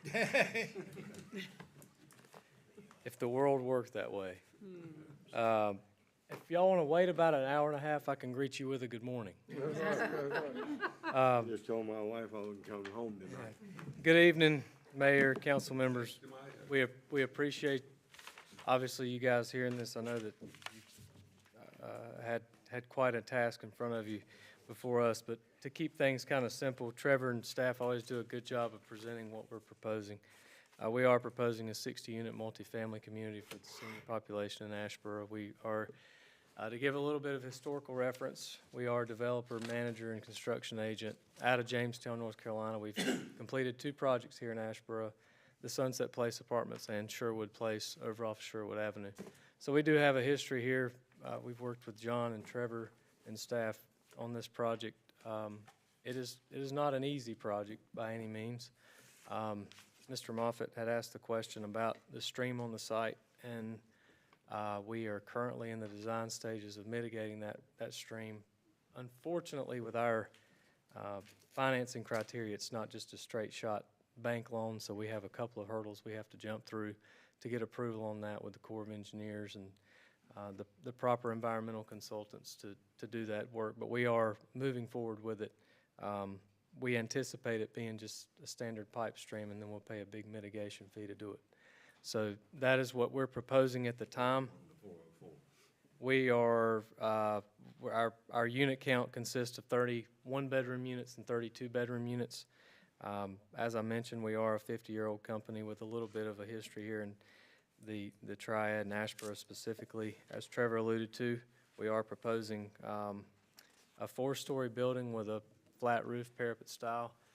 This is not something we traditionally do, but we also don't traditionally deal with sites that are quite this fun. So we have to get creative sometimes, and fortunately with this building style, it's not that complicated to go up another story. But with that, I would open it up to questions, make myself available, and I hated to see all my supporters leave.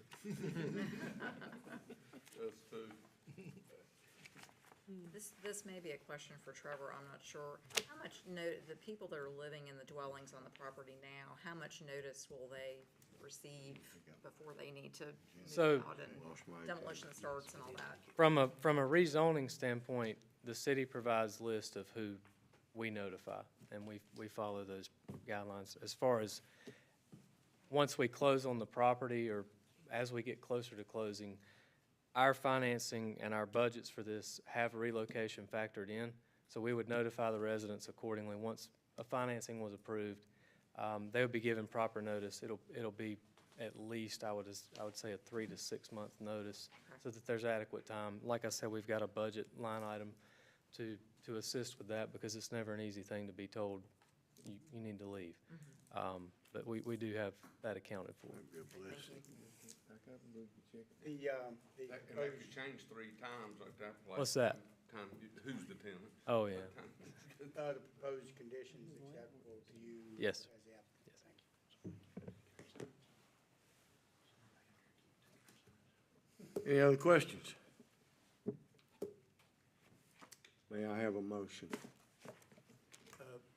Mayor, based on the consistency statement afforded us by staff, I move to approve the consistency statement and conditional rezoning request, subject to the conditions proposed by staff and acceptable to the applicant.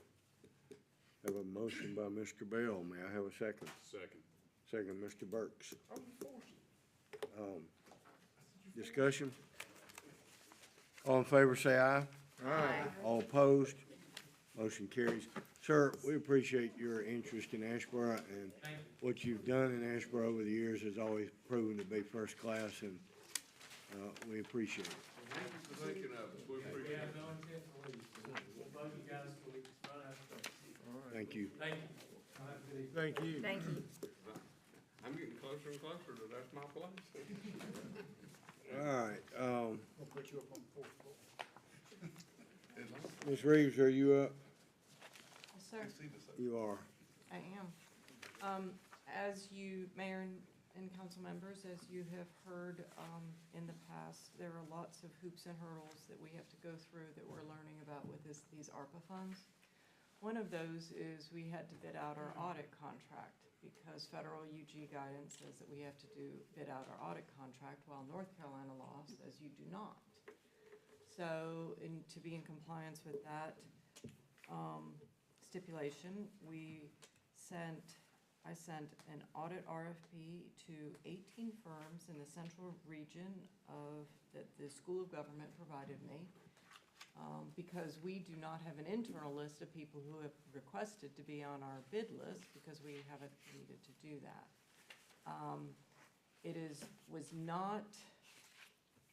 I was not surprised by the results that only one person bid, which was our auditor, as finance directors across the United States are all bidding out all these firms, and these firms are all having difficulties in managing all these and taking on business, and lots of governmental audit firms are getting out of the governmental audit business. So there's a shortage in that area.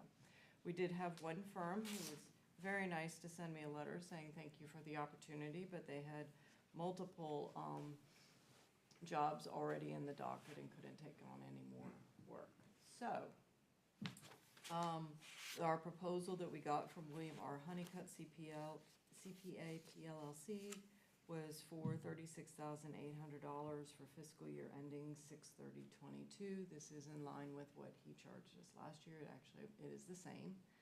And he also gave us estimated cost for services estimated at $37,250. So one of the great benefits of this process is I got to learn what my audit contract cost was going to be the next 2 years down the line, unless other regulations come down that make the audit even more difficult, which happens every single year. But our auditor has always done a good job looking after us and has been very reasonable about increases and has not done very many increases, while the workload that falls upon him increases quite a bit. I would like your permission to officially contact him and say that he will have our audit contract for next year, and then he will be able to draft the audit contract. And you already know the dollar figure. So unless Jeff says differently, I'm assuming I would not need to bring this particular audit contract back to you guys, since we've already gone through the vetting process and we've got the dollar figure. But I have not had an opportunity to check with Jeff on that for sure. So long as you by motion award the contract to the designated firm, that'll be sufficient. All right, do I have a motion to award the contract? Yes, so moved. I got a question though. I'm just curious. I was under the impression anyway that in times past, professional service contracts were exempt from having to be put out competitive bid, like engineering and things of that nature. So you're saying there's been rule changes? State says it's fine. Federal says you have to bid out your audit contracts. So that's specific to audit as opposed to engineering services? No, well, you don't have to bid out. North Carolina law says you do not have to bid out your audit contract. But federal UG, which is what we fall into because of the ARPA funds that we've received, you have to go with the more restrictive guidance, and they require that you bid out your audit contract. All right, I So got you a have to motion. do it every year. So moved. Do I have a second? Second. Second, Ms. Heath, motion by Mr. Moffett. Questions, discussion? All in favor, say aye. Aye. All opposed? Motion carries. Item B, adoption of ordinance creating a state capital infrastructure grant fund. Yes, in January, on January 4th, 2022, the North Carolina Office of State Budget Management notified the city of Asheboro that we have been appropriated 4 state capital infrastructure fund directed grants, which we refer to as an acronym of SCIF. City of Asheboro received a grant in the amount of $1.5 million for the purchase and renovation of the historic Acme McCrary textile mill. The actual wording originally was just for the renovation of it, and we had to go get a technical amendment to get it to say the purchase. Second grant we got was $1.9 million for a new fire station. Third grant we received is $200,000 for capital improvements. And the fourth grant we received is $1.5 million for repairs and renovations of downtown facilities. We have already submitted a scope of work for the Acme McCrary textile mill and executed the contract for that, and we actually received the $1.5 million today. So I have to have a budget in place so I can know where to put the money. We have also completed the scope of work for the $1.5 million for repairs and renovations of downtown facilities. And I think we got the contract Today. We got the contract today, so 10 to 15 days from now, we'll get that other bit of money for that. So I have a project ordinance to establish the state capital infrastructure grant fund that I would respect that you would adopt by reference. It outlines our scope of work for the Acme McCrary textile mill purchase. It does not show the scope of work for the downtown facilities at this time. It still shows as unassigned because I had submitted the scope of work, but I had not received the approval of the scope of work until today. So once we get more information on that, we will update this. So the total project is $5.1 million. And this will be updated as we move along in the process. And so I recommend adoption by reference. Thank you. Questions? That's the first $1.5 million to the city of Asheboro for the purchase of the Acme McCrary right next door, which you may recall is in our downtown redevelopment plan. It's the last project. Also, along with that, you may have seen today, there were folks over there at the freight depot right across the street. They plan to remove that in the next 2 weeks. They had done their asbestos. So that's in that plan too, along with the building next door, that one, and the Gregson property down the street. So we're paying for the depot? No. Okay. Oh, all right. We would have got out a long time ago if I could have negotiated to pay it. Entertain a motion to approve by reference. Mayor, I move we approve by reference. Mr. Burks makes a motion. Do I have a second? Second. Second, Mr. Bell. Discussion. All in favor, say aye. Aye. All opposed? All right, Motion carries. thank you, Mayor. Ms. Reeves is going to leave her nephew. Right, nephew? He graduates this weekend, Yes. so she's traveling. Congratulations to Michael Roney, who's not here tonight. His third daughter is graduating from NC State. He's gonna get his own dormitory down there. And congratulations to Jeff Sugg, whose daughter is graduating UNC Sunday, yes, on Mother's Day. That's a nice, by next council meeting, his son will be graduating high school, so big. Start the payments right back up. Right. Got it planned out there. Get one out and get another one in. Jeff thinks a lot about stuff. Okay, just some upcoming projects, things you'll be seeing happening. This is the new Asheboro Public Library sign. This is a gift from the Asheboro Public Library Foundation. They'll be going to work out there anytime now. I expect them. They've made the gift to Bean Sign Company, so it's not running through our books or through the county's books. Late in the season for us, and that'll be really nice. That's going to be countywide to start tearing so that's kind of their new logo. And so if you go up to Archdale, it'll say Archdale Public Library or Randleman Public Library. So we're excited. It was a nice gift from the Asheboro Public Library Foundation. You may have remembered they had their anniversary several years ago, and they had the little red wagon that pulled the books. That's why the library was downstairs originally. Okay, moving quickly. The Zoo City Sportsplex, we were out there 2 weeks ago. Okay. This is it. We stood out there 2 weeks ago, right? There's the concrete dam. Got it, thank you. There's the concrete dam. I pointed over there, and Michael and I did, and said, there's some more of the concrete starting really to come together. The equipment. There's the championship turf. Wow.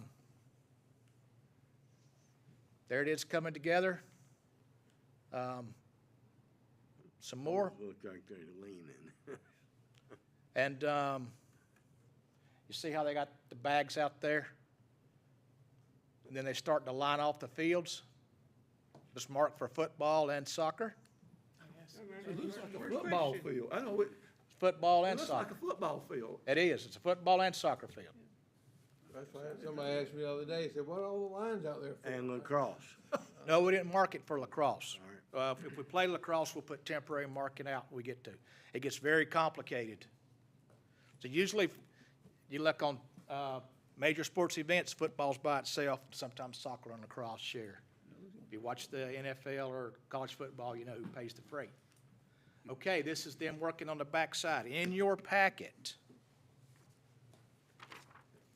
there is ordinance to amend the, first of all, I'm sorry, there is this item, and I took yours, Clark. Okay. Well, because my packet's laying around somewhere where I laid it down. That's why I got Joanne and Martha to take care of it. All right, this is your change order number 4 for Terry's Plumbing and Utilities. Looks like this. Terry's at the top. Item 12. Okay. We're running faster out there than we can expend our ARP monies. We talked about 2 weeks ago, right? Well, Debbie just mentioned the ARP funds. We got to bid out the, right. We have the Treasury Department has not sent the final rules out yet, the final rules. We've had the interim rule, the final rule, the rework of the final rule, and we're waiting on the final rule. So we need to make a change order for $1.282,300,000. Now, we're doing this because the field turf people got 24 jobs behind ours. And if they leave, they won't be back. They may be back this time next year, if we're lucky. Are the same people doing the ballpark? Same people are doing the ballpark. They're gonna get them both done before they leave. Yes. So there we are. So Terry's, so to break the field turf bid out, Terry's contract is covering the grading and preparation. Then the field turf will come on. Now, tonight, we will approve this. If you approve this change order and the 2 budget amendments behind it, Michael will contact Field Turf in the morning, and they will put the rest of the turf in process. Because obviously turf doesn't like on a shelf somewhere, right? So we got to get in the manufacturing line. If we get this approved tonight, the rest of the field turf will be delivered in September. That's not so we can be occupied in the spring, a year from now, basically. So that being said, now, when we do the budget, we meet in 2 weeks to do the budget, to begin the process. We'll talk more about this, and we're going to show you how we have to use our ARP, American Rescue Plan funds, to push it through our revenue stream into our expense stream so we can pull money back into. It's a complicated process. The feds made it so you can't cheat, obviously. That's their work for the Treasury Department. That's kind of what they do, right? And Yeah, that's true. they're good at it. They've not made it easy to use. Okay. So we need this is the first item. This is an ordinance to receive from the contribution for the general fund for the scope of work for change order number 4 for the Zoo City Sportsplex for fields 2, 3, and 4. Now remember when we stood out there, 2, 3, and 4, then 5, 6, 7, 8 was down the hill. Okay. All right, so that's contribution from the general fund to construction is $1.282,300. And you have this, a fund balance appropriation. We'll be putting money back Now, we'll talk a lot about this in 2 weeks. We pulled a lot of money down, but we're changing our cash balance to performing assets. In this environment, 1.25%, probably a better use. State treasurer may tell us to quit pulling it down, but we're working for the future. That being said, so I'll ask Debbie, you have anything you want to add to that, Debbie? Which one do you want to approve first? We need to approve the ordinance to amend the general fund that's appropriating fund balance as a transfer to the Zoo City Sportsplex Fund. Sorry That about- is this Can one. I interrupt? Yes, sir. We do need to get the change order approved first. Oh, I'm sorry. Yes. All right, that's. And that has to be a Big separate plumbing standalone utilities. motion for that. All right. I'll entertain a motion to approve Terry's Plumbing and Utilities change order, change order number 4. Mayor, I move we approve the change order number 4. Have a motion by Mr. Bell to approve change order number 4. Do I have a second? Second. Second, Mr. Swears. Discussion. All in favor, say aye. Aye. All opposed? Motion carries. Now, item 12, the ordinance to amend the general fund. That Yes, it? sir, that's correct. All right, I will entertain a motion to approve, the ordinance to amend the general fund fiscal year 2021-2022 in the amount of $1,282,300. May I have a motion? Mayor, I move we approve the ordinance to amend the general fund All right. by reference. Okay. Thank you, Mr. Bell. Do I have a second? Second. Second, Ms. Heath. Discussion. All in favor, say aye. Aye. All opposed? Okay. That's Okay, item thank you, Mayor. 12. I'm pleased to announce that the North Carolina Youth Soccer Association reached. One more. We need to do the ordinance to amend the Zoo City Sportsplex Fund to reflect that we are bringing the money in from the general fund and we are going to execute a contract for construction. Okay, I'm sorry, I had those stuck together and I didn't see that. All right, Recommend adoption by reference. I'll entertain a motion to approve the ordinance to amend the Zoo City Sportsplex Fund by the same amount. Thank you, Mayor. Duh.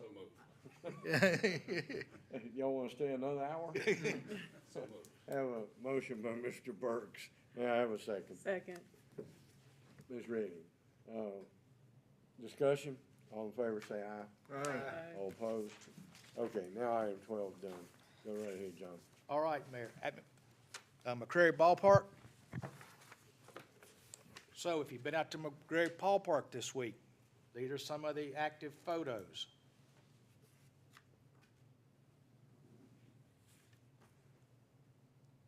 This is what is the right field bleachers and the wall. That wall gets rid of the bank for us to play out there. I could run up it in the old days. I don't think I could even walk up it now. Today, the brick mason's finished. That is the right side, what has been the home dugout. Yes. And it has a bathroom here on this end. That is a bathroom on this end. Huge. Well, it had to put a bathroom in for handicap accessible. Now, you would ask, why do you have to put a bathroom and a dugout for handicap accessible? Because you can't play baseball, coaches. I was talking about the dugout being huge. That thing's about 12 feet tall. Once they pour the floor in, it'd be about 10. Well, players are a lot bigger than they used to be, too. Okay, that's the third base dugout. We're getting ready to pour the floor in it. We'll be pouring the floor in next week. The floor in the 2 dugouts. That's the, down the left field, that'll be the visitors' bullpen where the relief pitchers play. Where are the stands gonna go on the third base side? On top of the dugout? No, they'll be right where there's just a little, when we build the wing, you remember we'll stand at home, you know where the grandstand is now behind home plate? Yeah. There'll be a wing out there and it'll come almost to the dugout. When you take 2 weeks, we'll go out there. Okay, between the dugout. You'll be stunned. Okay, there's a good shot again of the bullpen. That's the fencing that'll protect the bullpen. There again, like you saw out at the Sportsplex, there's your laser. That's perfectly flat. There's our crew. Like I said, that wall's finished up today. There's from the pitcher's mound into home plate. There, who knows what that is? New scoreboard. That's the new scoreboard. It came yesterday. And some real fancy bubble wrap. Yeah, and we were all stunned it came in that many pieces. Some assembly required. Some assembly required. So, what's coming up? It's not that far away. Baseball season's not that far away. Okay, next week, we'll start installing the turf. Turf will be going down. We'll reset the bleachers. We'll pour the cap on the retaining wall. We'll install guardrail and fencing, and we'll start to dress up and clean up around the park. Okay, so. That's gonna be a major undertaking. So, right, so to reset the bleachers, pour cap, install the guardrail, and dress up and clean up around the park, that's our folks. The turf is field turf. The 16th through the 20th, that's a week and a half from now. We'll install padding on the outfield wall, that it will be green. So if you played out there, crashed into the wall, that hurt pretty good. We'll install the flagpole and the fence at the bullpens. That will be a fence company. The flagpole's delivered. 23rd, starting Monday the 23rd, we'll install tile for the dugout floors, install the batter's eye. That's where you put out in center field, the dark area, and we'll install the scoreboard. Now we'll probably work 6 days a week, so barring weather, we'll be working ahead. Tuesday, May the 24th, American Legion Post 45 plays the Asheboro Zookeepers. So that's our goal. That's our, we're anticipating. Now, it's interesting, it need be, we can change that game. Yeah. Wednesday the 25th, the Wilsing Tobbs, that's short for tobacco, the old-fashioned word, will play the Asheboro Zookeepers. Which is not an old-fashioned word.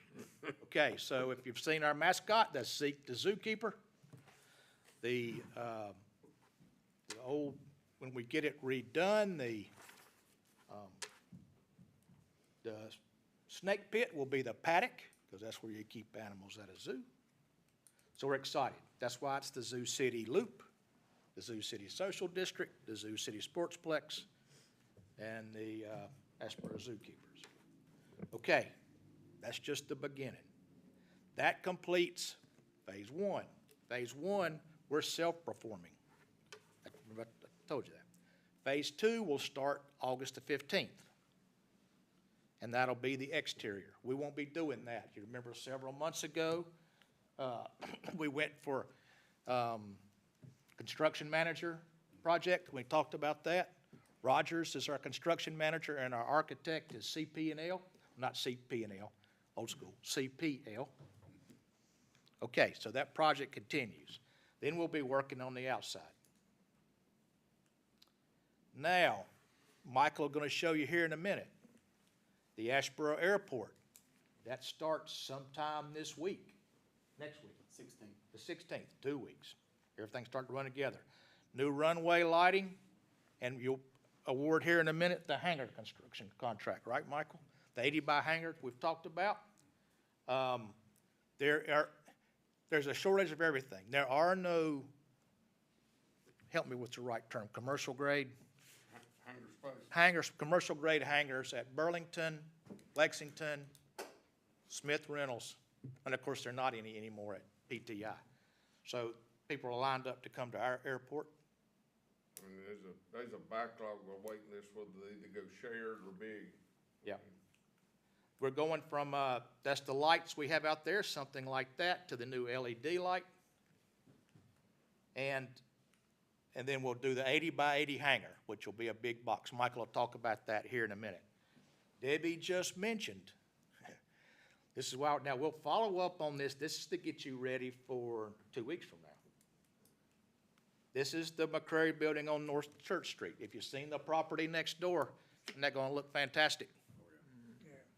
And that, knocking all the brick out, because it goes back to, I think that building was built in 1911, I believe that's right, Mayor. 1909, 1910, 1911. This will be the same thing. This is on the National Historic Register, so we will purchase it. If you've been through it, it is a maze, first of all, and it is full of stuff. Picket.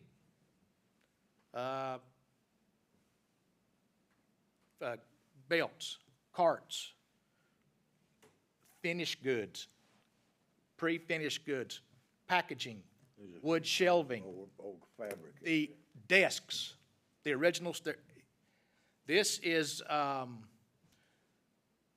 we got torn down Dixie Furniture. This is the second most dangerous building in town for our firefighters, behind Dixie Furniture. Okay, so we will purchase this building. Then we will hire a firm to come get all that stuff out of it. It's like you have yard sale. Yeah, it'll be yeah. I bet there's 30 tons of fabric in there. Oh, my God. It's just box and box and just crates of fabric, old fabric. Boxes and boxes that they were gonna put goods in. I bet there's. Boxes, there's a room half this size full of burnt-out light tubes. A room on the third floor about this size that's stacked to the ceiling with file boxes of financial records from 100 years. Wow. So that'll all have to be cleaned up. Then we'll either sell it, go through the RFP process, or we'll probably sell it to Downtown Asheboro Inc. They don't have all the rules we do.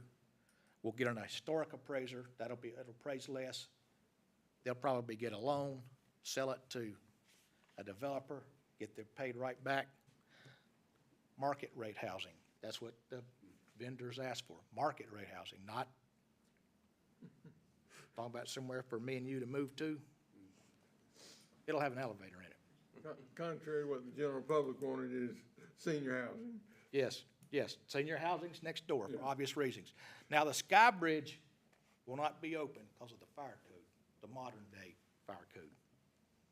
Okay, so there's the SCIF grant for that. All right, our other SCIF grant will be used for Trade Street. Okay, so there's a process we'll have to go through, but we'll use this money, we'll get all that done and all that cleaned up. Get the power underground, get all the night. So all this is American Relief Plan money that's come to the state, to us. So that's why Debbie and I are filling out all these paperwork. Okay, before we go to Michael, Fire Station number 3. Debbie mentioned that. Fire Station number 3, we have $1.9 million from the SCIDS grant to build Fire Station number 3. This week, I got notified 2 months ago that when they passed the budget, when President Biden signed it, there was $3 million for Emergency Operations Center in the federal budget to the city of Asheboro. We received notification of that, and I met with the fire chief and deputy fire chief to begin that process. So we'll be able to build somewhere on the south end, south of Dixie Drive, a fire station with an emergency operations center. So we'll try to go somewhere in the vicinity of just right at the Sportsplex, probably a little back north this way. What's that, Crestview Church Road? Yeah. And we believe that maybe when we get it done in a couple of years, we can qualify. We're a low 3. We were almost a 2 on our insurance rating. We believe we can get to a 1. Really?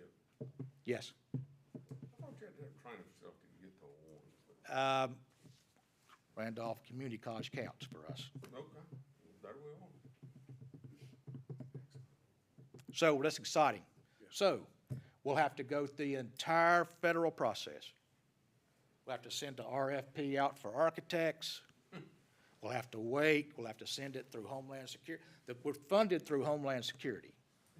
So Homeland Security will fund the money to the State Office of Emergency Management to us. It's a congressionally directed, so May the 15th, Homeland Security will issue, the Department of Homeland Security will issue NOFO, Notice of Funding Opportunity. You can either apply for grants or it includes congressionally directed spending. Senator Burr got this for Asheboro. He's the chairman of the Homeland Security, well, he's the vice chairman now, ranking member, because the Senate flipped, but he got this for us. It's the only congressionally spending he asked for. All right, so state and federal combined is like 4.9 for this Yes. operations and fire station. Yes. So we've notified, the chief and deputy chief are meeting with Randolph Emergency Management tomorrow, and they'll notify state emergency management to be looking for the paperwork. So, there's a lot going on. So, No kidding. yep, Good for us. yes, About time. yes, And it's all downtown, and it's all vibrant now. yes. And we'll talk next Friday the 20th at 10 at Public Works. We'll talk about what's going on in the economic development world and that impact on us. And then, when we get this done, it'll be time for a new strategic plan. So there's a lot going on. I hate this had to be the end of it. We had a lot going on tonight. Thank you. But just like them people said, we're gonna have to come back, add Trade Street in there. Well, we got to redo it first.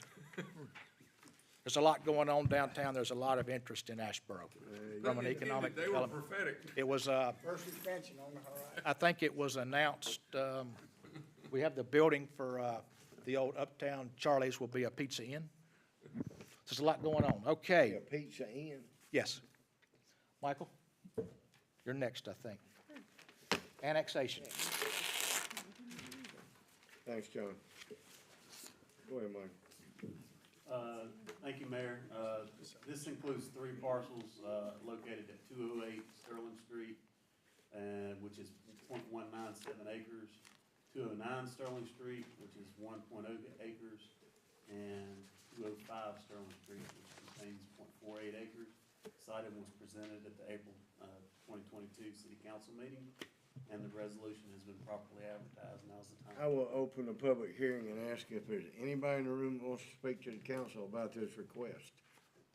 Mayor, and of course, the applications from the Bryants, Dothitz, and Ms. Cavan speak for itself. All right, so hearing none, we'll move, Thank you, Mayor. Annexation ordinance has been prepared by the city attorney, making the annexation effective June 30th upon June 30th, 2022.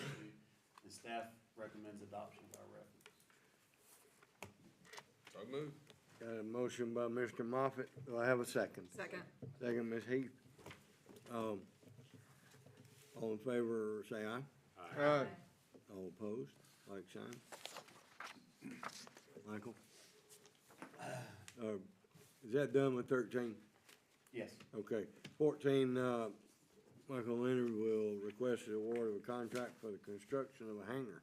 Thank you, sir. Advertisements for the base, for a base hangar with additive bid items was scheduled to bid, for bid opening on April 12th, 2022 at 3 p.m. We only received 2 bids, so packets were returned to the bidders, and we advertised for a second time. Bid opening date is April 25th, 2022 at 3 p.m. 2 bids were received at this opening as well. The lowest being Simcon Company LLC at $959,650. Upon opening the bids, it was decided that, and with discussion, it was decided that the added bid items of gutter and downspouts, $4,000, wall insulation, $8,000, interior paint, $8,000, and radiant heat were needed, which was $50,000.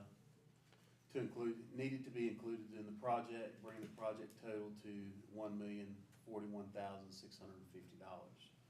You have in your packets a bid tabulation and a letter of recommendation from Greg Kershaw of W.K. Dixon to award, and staff recommends approval to award the contract to the lowest responsive bidder, Semcon Company, in the sum of $1,041,650.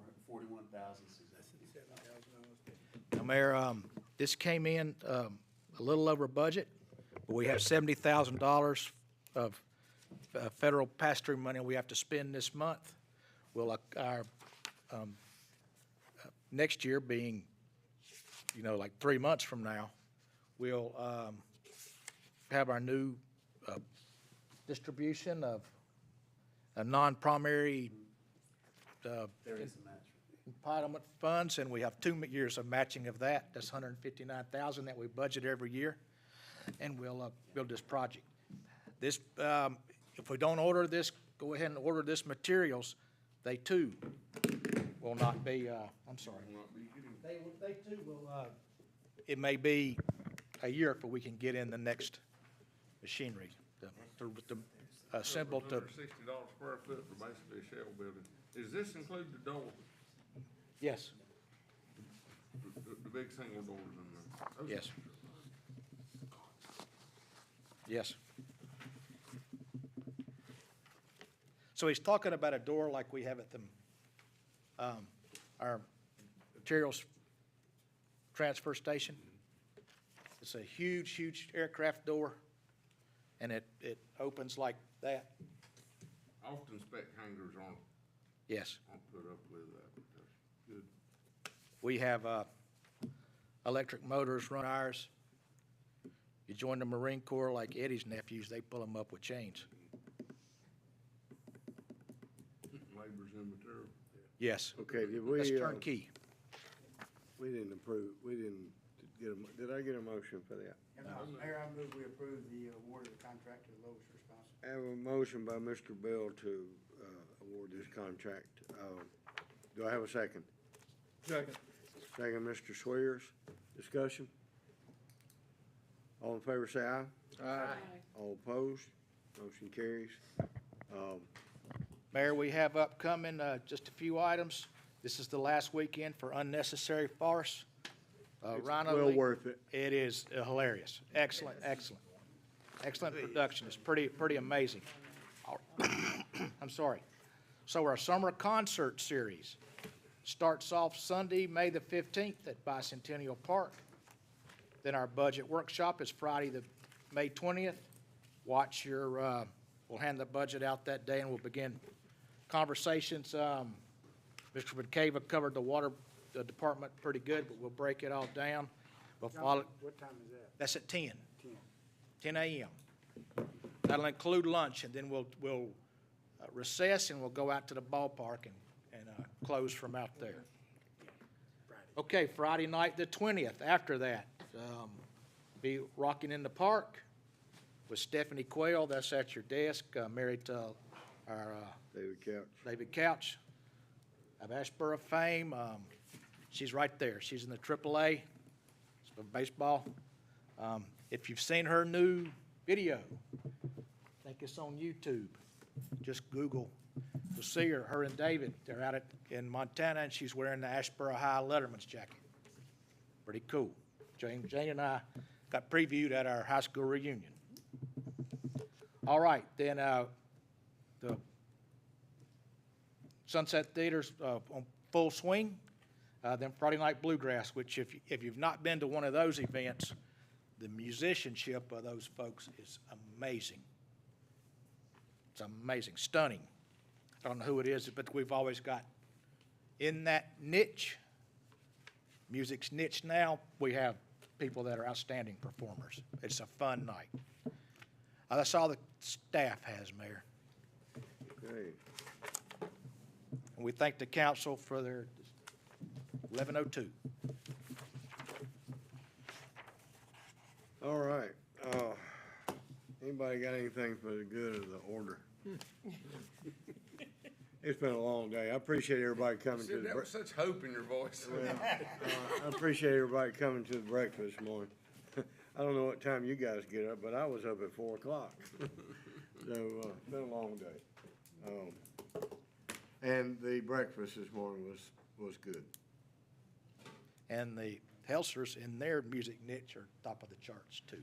They are. Amazing musicians again. Okay, nobody's got anything? We're adjourned. I'll be out of pocket tomorrow. Sleeper here. Debbie's Good luck traveling tomorrow, tomorrow. Howard. She's out of pocket tomorrow. I'm getting a other eye done. New Cadillac, Good luck. Cadillac removal.